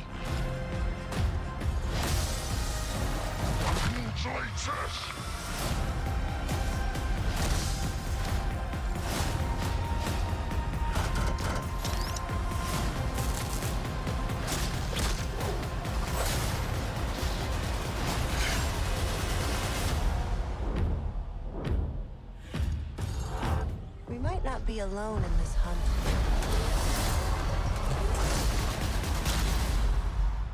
Big ass mechs. This should look kind of fire though. I can't lie. This looks really good. Yeah, I think I mentioned that in the last trailer. I like the very interesting perspective of the Predator being our main character and our protagonist, as opposed to the antagonist it usually is in these movies. I think that's pretty cool. I didn't know it was the same person who directed Prey. And Prey was fucking dope. Eli Fanny, Demetrius, Schuster, that's all I'm saying. Demetrius Schuster. A future on a remote planet where a young predator outcast from his clan finds an unlikely ally in Thea and embarks on a treacherous journey in search of the ultimate adversary. It was directed by Dan Trachtenberg. Yeah, I'm glad it's the same guy who directed Prey, because Prey was fucking dope. That was a good-ass movie. This looks pretty good, though. This looks really good. I will say, I am a little worried that some alien tropes seem to be present in this movie, like old girl being a synthetic. You know, I know that from fucking Alien. That little big ass mech that they tease at the end looks a little bit like the fucking mech suit Ridley wore in Aliens. So I'm worried it may be a little. I mean, I don't know. Shit, maybe it's intentional. Maybe they setting up something. Maybe they exist in the same universe. But yeah, this shit looks good though. This looks really good. All right, next up we got One Battle After Another. I seen this trailer. It ran in front of Superman, and that was the first I've ever seen that trailer. It was the first I've ever heard of this movie, and it looks pretty damn interesting. So this is trailer 2. And what I'm doing here is I'm creating a closed circuit. Very important to keep your cap shunted like this so you don't accidentally detonate your charge. Don't stop. I want you to create a show. This is an announcement, a revolution. The message is clear. I'll be seeing you very soon. Not if I see you first.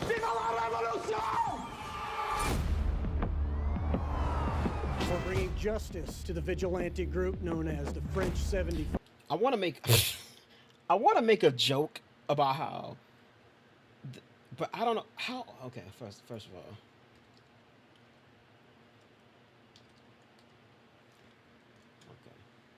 Leonardo 50. Okay.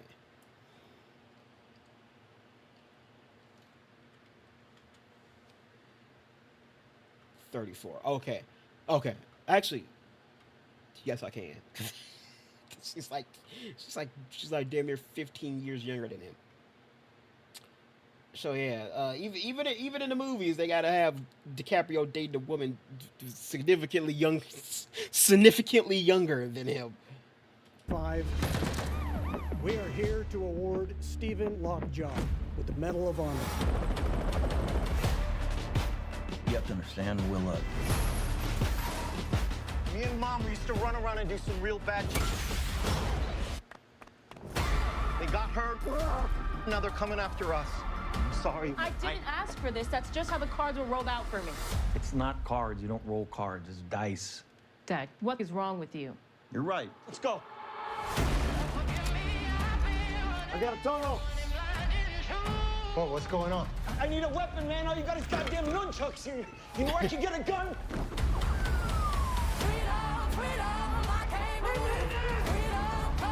I wanted to protect you from all your mom's stuff, from all my stuff, even though I know that's impossible. This is the end of the line. Not for you.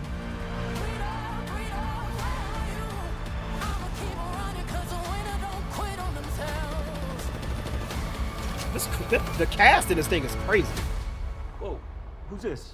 Oh, they're just my friends. Now, is that a he or a she or a they? It's not that hard. They, them. Okay, I just want to be polite. Keep running, jumping the aqueducts, fire hydrants and hazardous smoke alarms on the back of us. Paloma, don't cry for me, rap for me, trap for me, live for me, breathe for me, sing for me. Yo, that's a hit. The cast is crazy. Old girl kind of bad. Rap for me, trap for me, live for me, breathe for me. I mean, if you're gonna have Tiana Taylor play your mother, you gotta cast the baddie as the daughter. You gotta cast the baddie as the daughter. Say it. Say it, baby. Love you, Bob. Love you too. You know what freedom is? No fear. Just like Tom Cruise.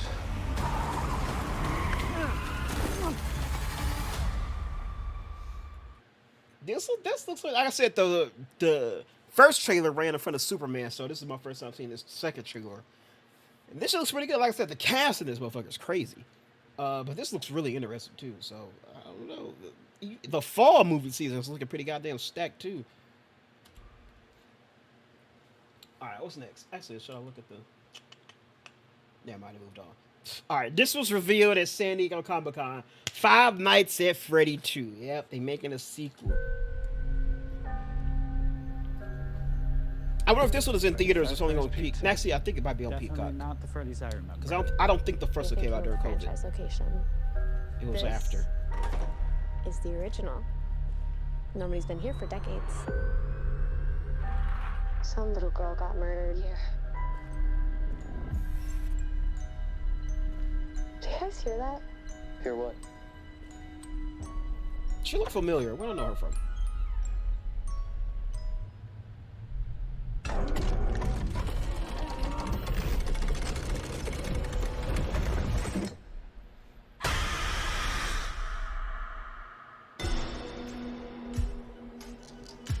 So this is what it's like? Being normal? I think we've come pretty far, considering what we've been through. How's Abby? Some days she's good. Some days she misses her friends. This story that you're gonna fix those animatronics? I think It's only giving her... I don't think I actually watched the first one. I think I just had it on in the background when I was doing other shit. But I don't think I actually watched the first one. Also, I don't know shit about Five Nights at Freddy. I never played it. Can any of you hear me? Watch all the fucking game theory videos on it, bro. Abby, help us. Come find us. I will show you the way.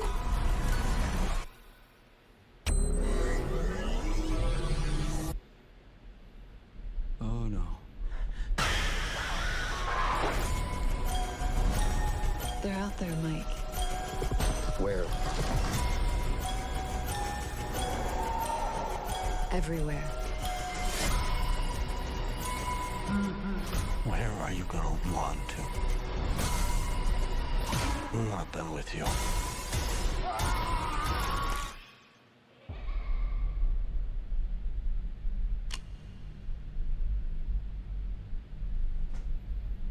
There's no way that'll work.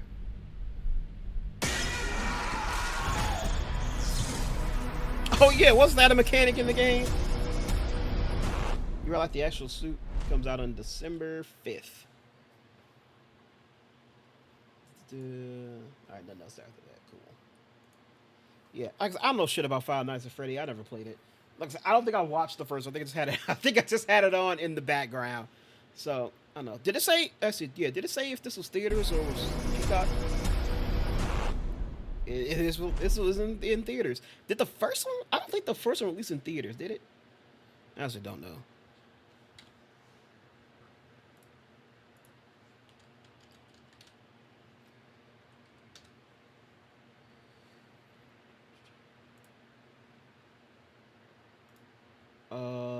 Oh, it released simultaneously in theaters and on Peacock. Okay. Like I said, I didn't remember if it did or not. All right, next up we've got, okay, that's our last movie trailer. Now we're moving on to video game trailers. We got new characters for Marvel Cosmic Invasion.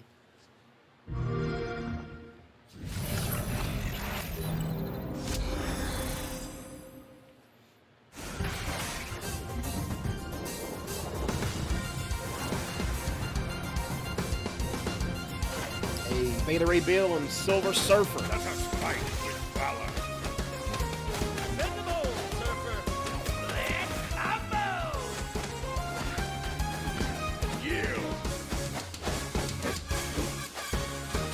Silver Strike. Go get him, Bill. Or Strike. Cosmic Shockwave.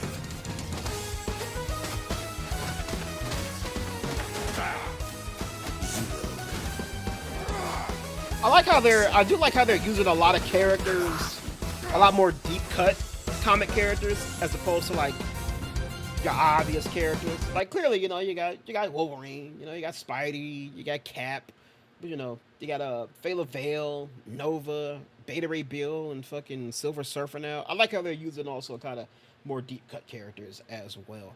I wonder how many more we're gonna get for the game, because this is 3, 5, 6, 8, 10.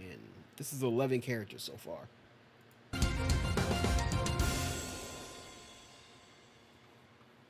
That's cool. I've always liked it. All right, next up we got the Battle Beast trailer for Invincible Versus. Finally, a worthy adversary. And voiced by Michael fucking Dorn.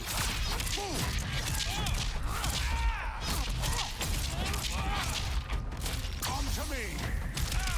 We're not done yet.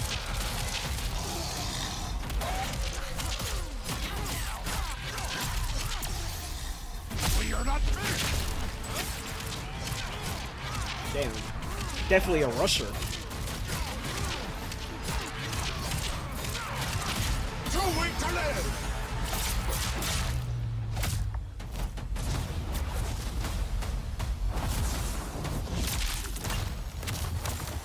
Consider this version. Oh, the little posted in the show. He got if he like Ian is in the show, he got to be a problem in the game. He got to be a problem in the game. Dope. That was dope. I don't know what the fuck this is. Cold Violet. This is release date announcement trailer. I don't know what the fuck this is. Well, these are just dreams. Like before. Dreams can do crazy things. Work progress. PS5. I know, but these Team Kill Media. they feel like Never more heard of than them. that. They feel like Unreal Engine. That means it's woke. memories, like they happened. Get some rest. I'll check on you in the morning.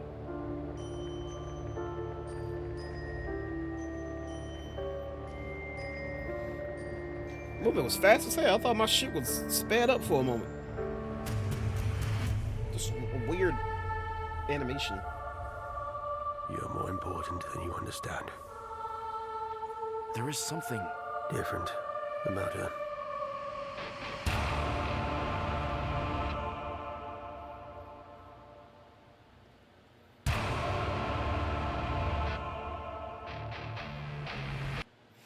These motherfuckers know what they're doing. Why the it's third person, but why the camera this low?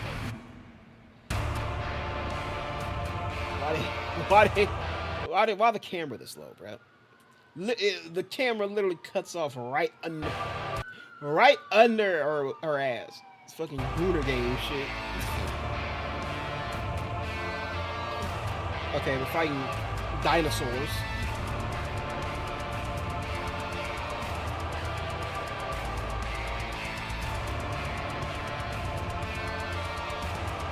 Oh yeah, different skins. Yeah, this is Gooner. This is a Gooner game.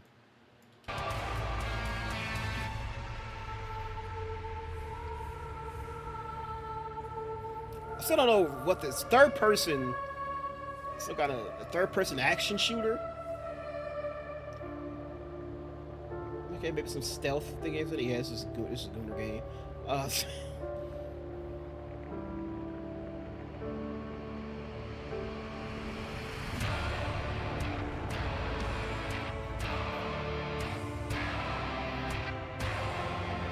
Fucking dinosaurs on a damn train.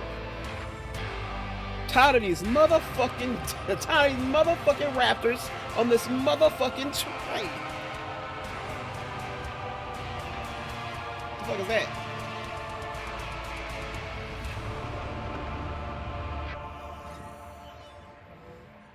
Alright, cold She's our violet. priority. Without her, there is no future. Shit. Pre-order now.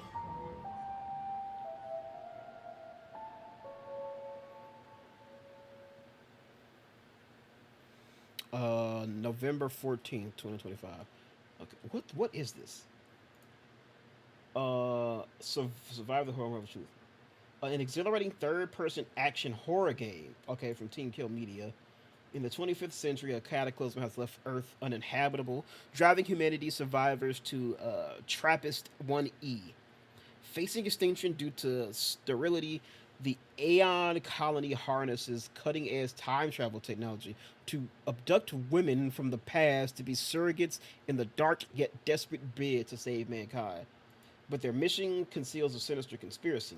As Violet Sinclair, torn from your timeline, you awaken in the Aeon bioengineering complex, soaring with ferocious prehistoric dinosaurs and hostile forces.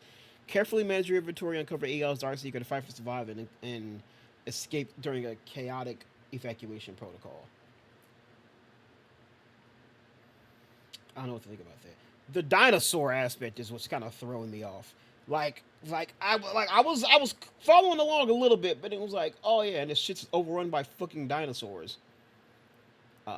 What? Okay. Something about her. Yeah, they do need to walk on that running animation. Like I said, when that shit first was playing, I was like, nigga, is my shit sped up?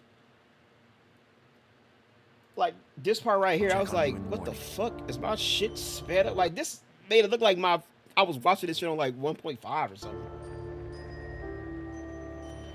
But yeah, the angle of this camera is fucking crazy though. All right, moving on. Battlefield 6, they finally revealed the trailer. So we got our first look at Battlefield 6 here. We've been talking about this a little bit, a few episodes here and there.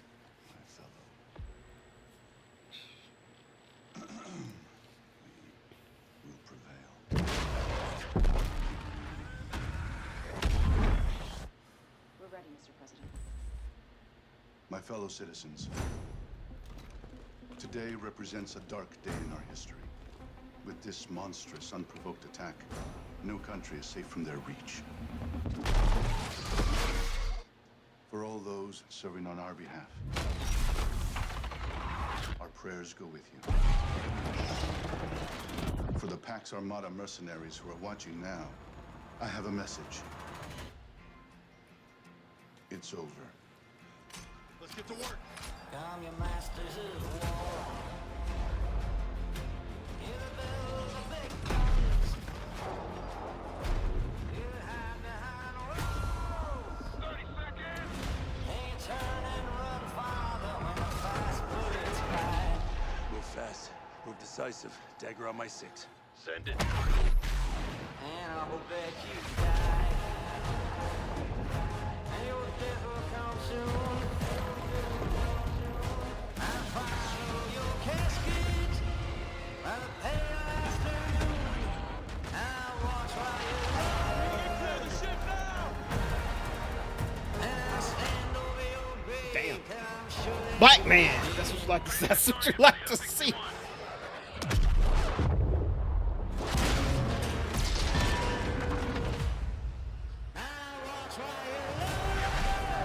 Big Russian dude, of course, the enemy.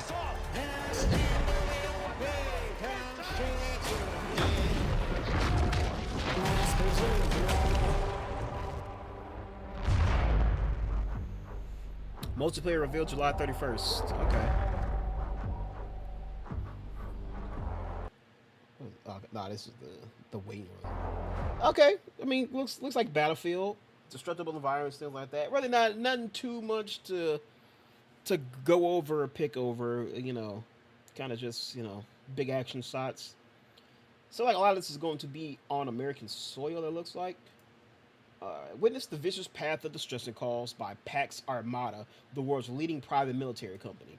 Pax pursues the destruction of NATO and its allies, stopping at nothing to uphold their motto: our protection, your peace. Lock and load one of the ultimate all-out warfare experience. Fight in high-intensity infantry combat. Rip through the skies at aerial dogfights. Demolish your environment for a strategic advantage. In a war of tanks, fighter jets, and massive combat arsenals, your squad is the deadliest weapon. This is Battlefield 6. You know, we'll keep an eye on it. We'll keep an eye on it. Yeah, remember, no pre-orders. Season 1 Private Joe Military Guy. Season 2 Homer Simpson, one of them 16. All right, so see why people already love, you know, which I'm glad to see. I'm glad to see people find it kind of like, hey, remember, you know, you might be excited, but kind of hold back. Let's be responsible here. But yeah, I will admit I never got down on Battlefield too much. I will admit, back in the heydays of the COD versus Battlefield days, I was fully on the COD camp. I was a COD guy. I ain't gonna lie to you. I always felt like COD was kind of the console shooter, while Battlefield was more of the PC shooter. Don't know how true or how you know how that is, but I kind of always felt that back in the day there. So I never really got down on Battlefield. And then of course once I got a little older, I fell out of Call of Duty, but I still never tried out Battlefield because they had too many problems with their last couple of titles, so I never got down on it. So we'll keep it on Battlefield. Maybe we'll try it out. Now that I am a PC guy now, maybe we'll try it out if it's good. All right, Elden Ring Night Reign, the long requested 2-player mode.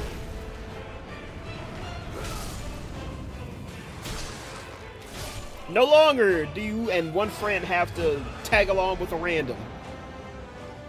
You can just do it in 2-player mode.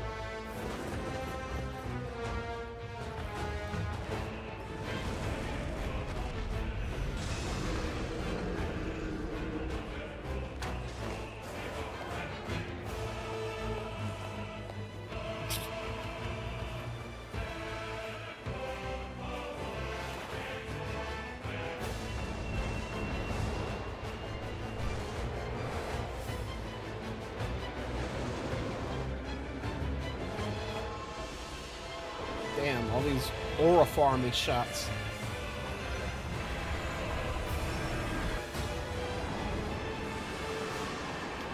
Two-player mode is coming on July 30th, so very soon. Very, very soon, 2-player mode is coming. So there you go, Elden Ring Night Main 2-player mode. Alright, this is a damn ad. What is it, Liza P. Overture? I don't know what this is. Alright, moving on. Wu-Chang Fall of Feathers, the launch trailer. Little girl.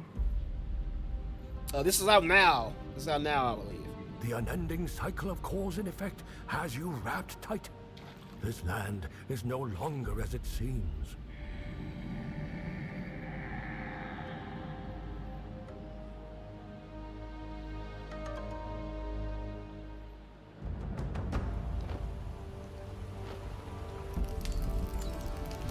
A fleeting glimpse through heaven's eyes, only to find myself trapped in this mortal guise.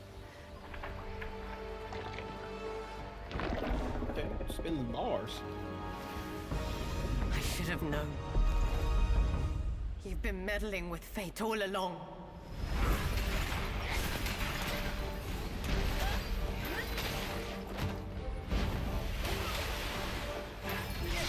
Man, did she just squirt on them? Like, what the fuck? God damn, she had a motherfucking chopper? What the fuck?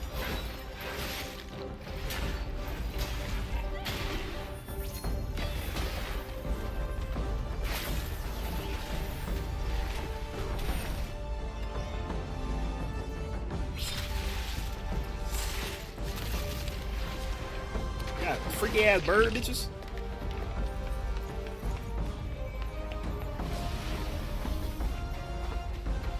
Literally running fades. Try to grasp it, and you bring down the wrath of the very heavens. Motherfucker pull out a chopper. I was not expecting that. How far do you think you'll make it?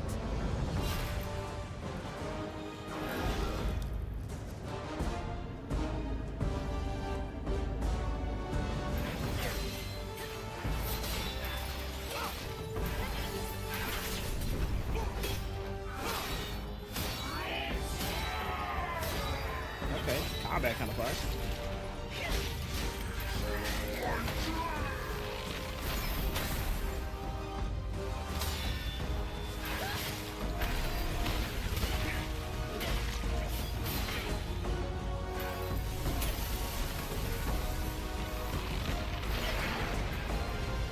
Okay, I like the weapon and combat variety in this.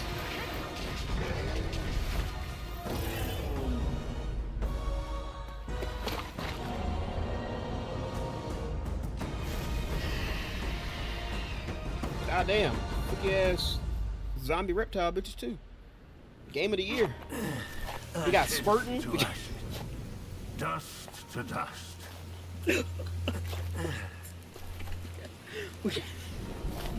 The wheel turns, always waiting for rebirth. We got choppers. We got squirting. We got freaky ass bird bitches. Game of the year, bro. Game of the year.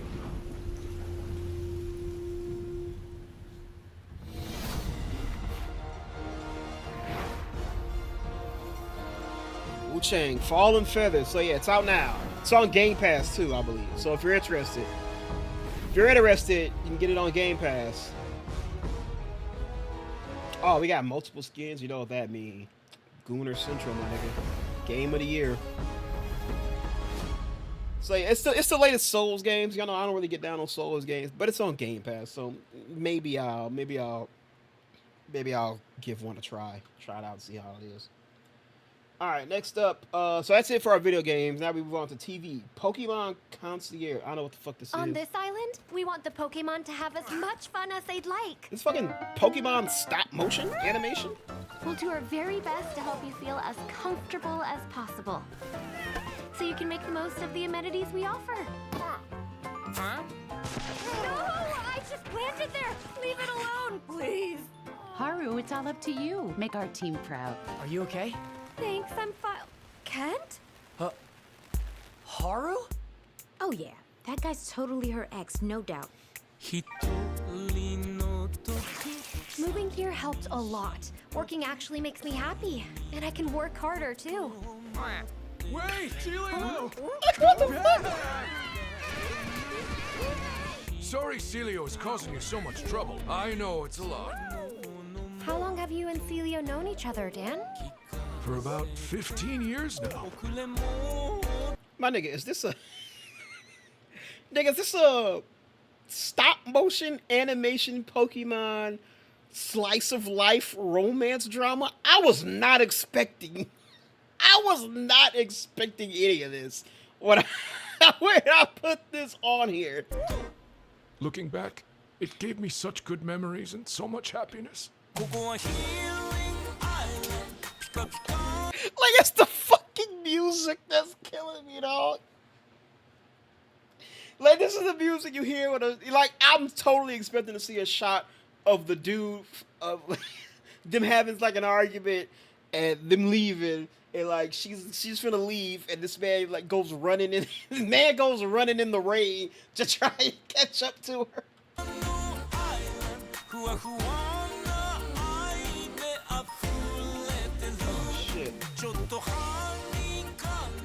As long as you never give up, you can overcome any obstacle.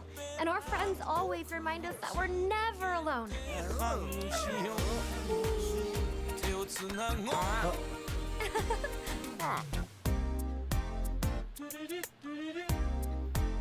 Onward to a brand new day. Very interesting. Very, very interesting. I respect the fact that it's something totally different than what I fucking expected. Granted, it's still probably not my cup of tea, but kudos for something I just did not expect. Comments are turned off, really? It's a kids thing. That's weird. I guess that makes sense. In new episodes, so this is an ongoing thing. It's just new episodes are coming to what's already been there. That makes sense. It's stop motion. Stop motion takes a long ass fucking time. Episodes 5 through 8, Hala has grown a little and is no longer a newbie. She and her partner Psyduck welcome many new Pokemon to the resort, including Celio, Shinx, Luxray, Arcanine, and Corphish. Haru spends fun and relaxing days surrounded by these guests, occasionally handling any problem that pops up. One day, a guy named Kent appears and seems to be Haru's ex-boyfriend. Why did he come to the resort? What will happen with his relationship with Haru? Plus, Tyler's uncle Dan arrives at the resort with the Celio that has accompanied him for 15 years. Dan, who sometimes looks a little forlorn, is troubled by something. Yeah, like I said, respect is something different. I wasn't expecting any of that shit. All right, let's say we got The Last Frontier.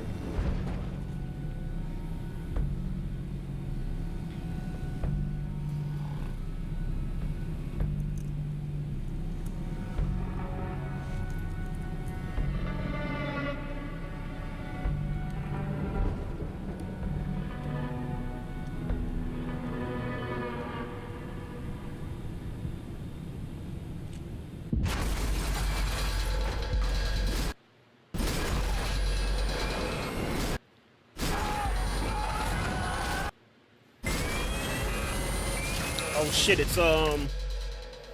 It's Yellow Jackets with convicts.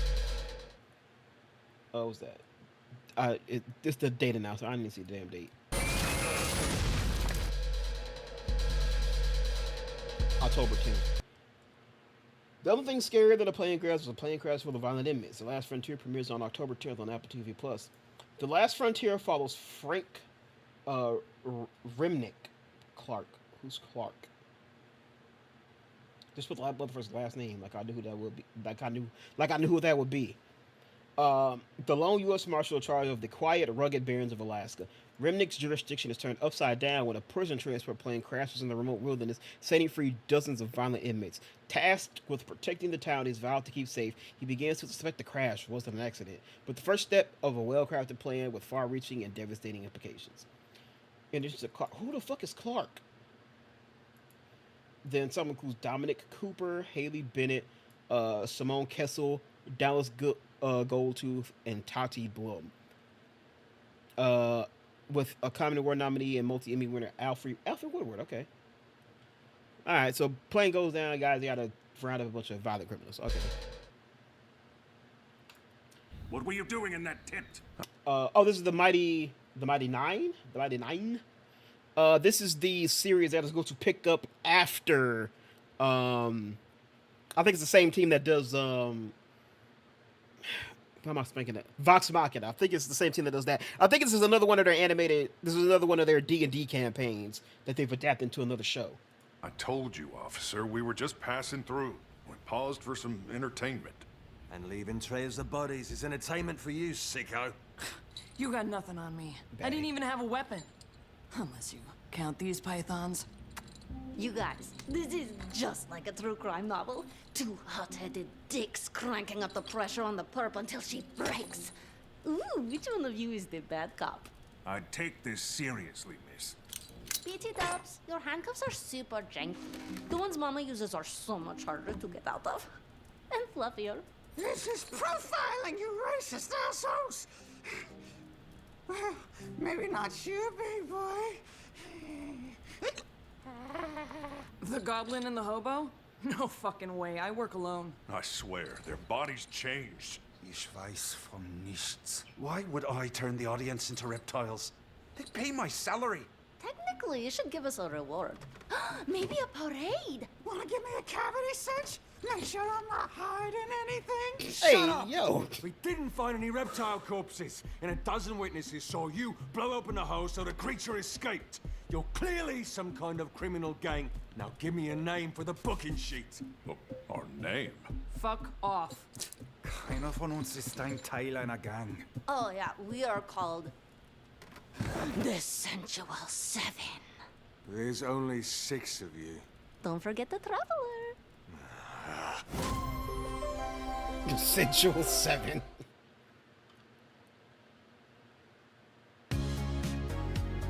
Okay, just a little teaser. Just a little teaser on that one. Which is it, the Mighty Nine or the Sensual Seven? Whatever it is, it looks like it comes exclusively to Prime on November 19th.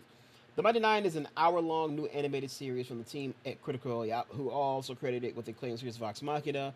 The Mighty Nine follows a group of fugitives and outcasts bound by secrets and scars. When a powerful arcane relic known as the Beacon falls into dangerous hands, they must learn to work together to save the kingdom and stop reality itself from unraveling. Amazon MGM Studios, Critical Role, and Tim House Productions.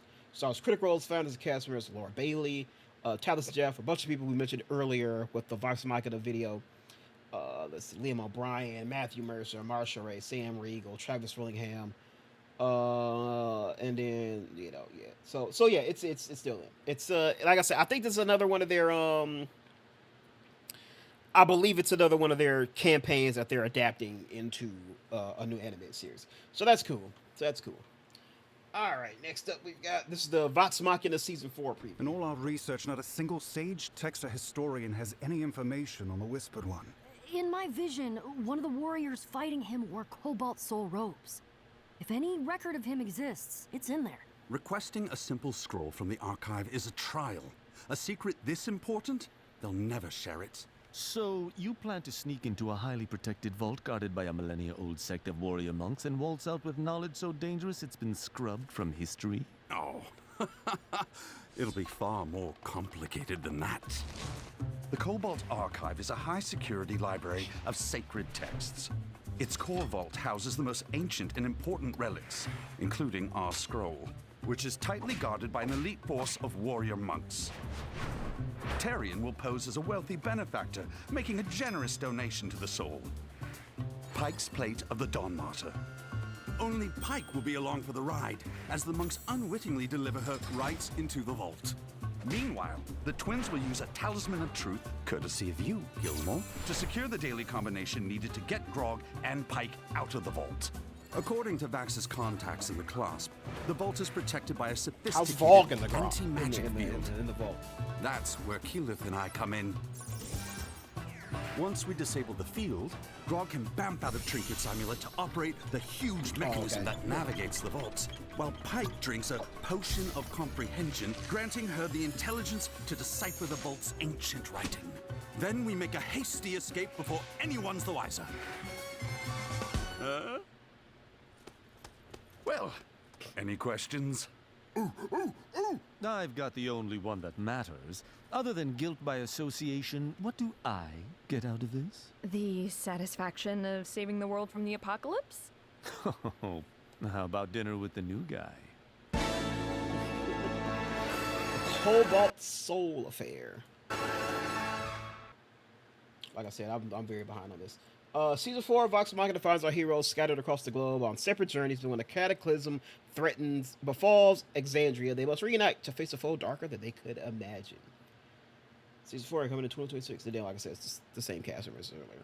All right, Percy Jackson Season 2 teaser trailer.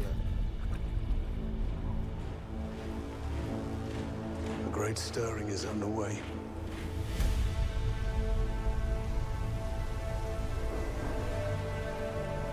War is inevitable. Hey, with his panpipes. Luke, you son of a bitch!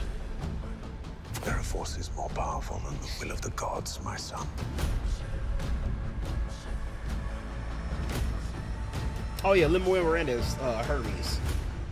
Brace yourself, Perseus. Look, Peter. We all know that last year you did something cool. But honestly, I don't even remember what it was. We're headed into the sea of monsters. You sure you're okay to do this?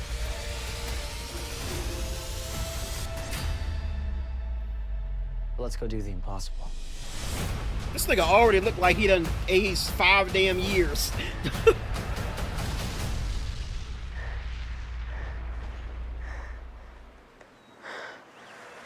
What?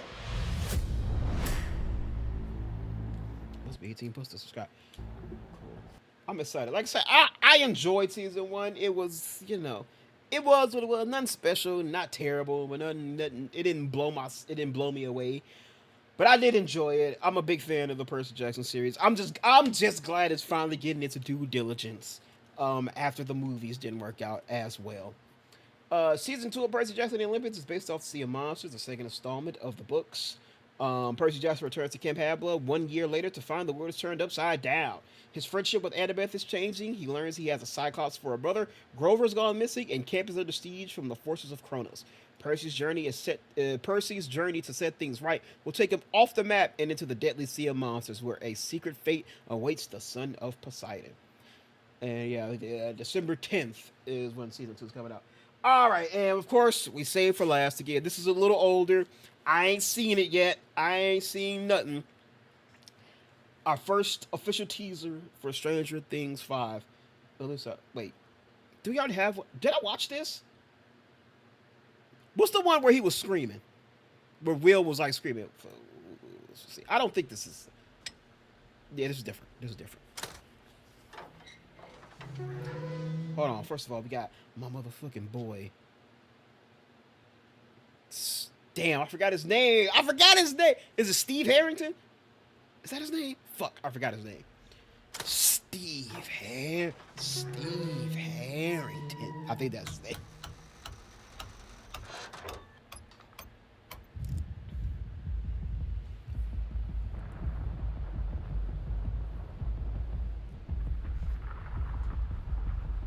Burn commencing in 5, 4, 3. Come on. 2. And.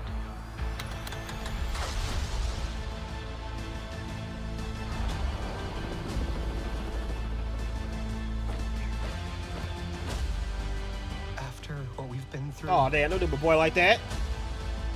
This thing.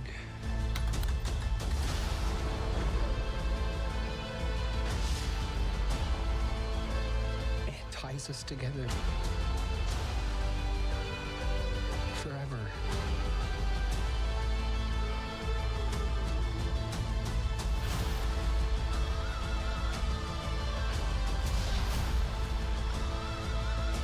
Oh shit, that's Sarah Hamilton?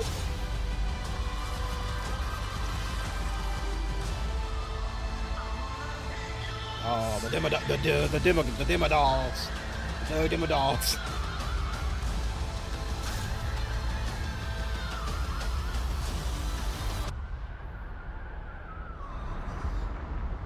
Wherever this blood leads.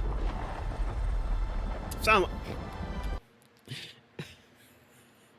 I know you said blood, but it sounded like you said wherever this blunt leads. Just thought that shit was funny. I need you to fight one last time.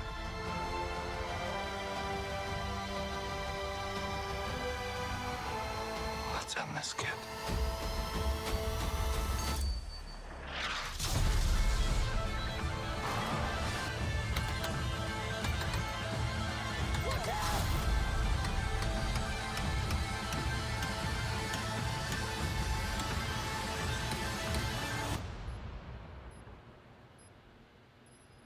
Found you.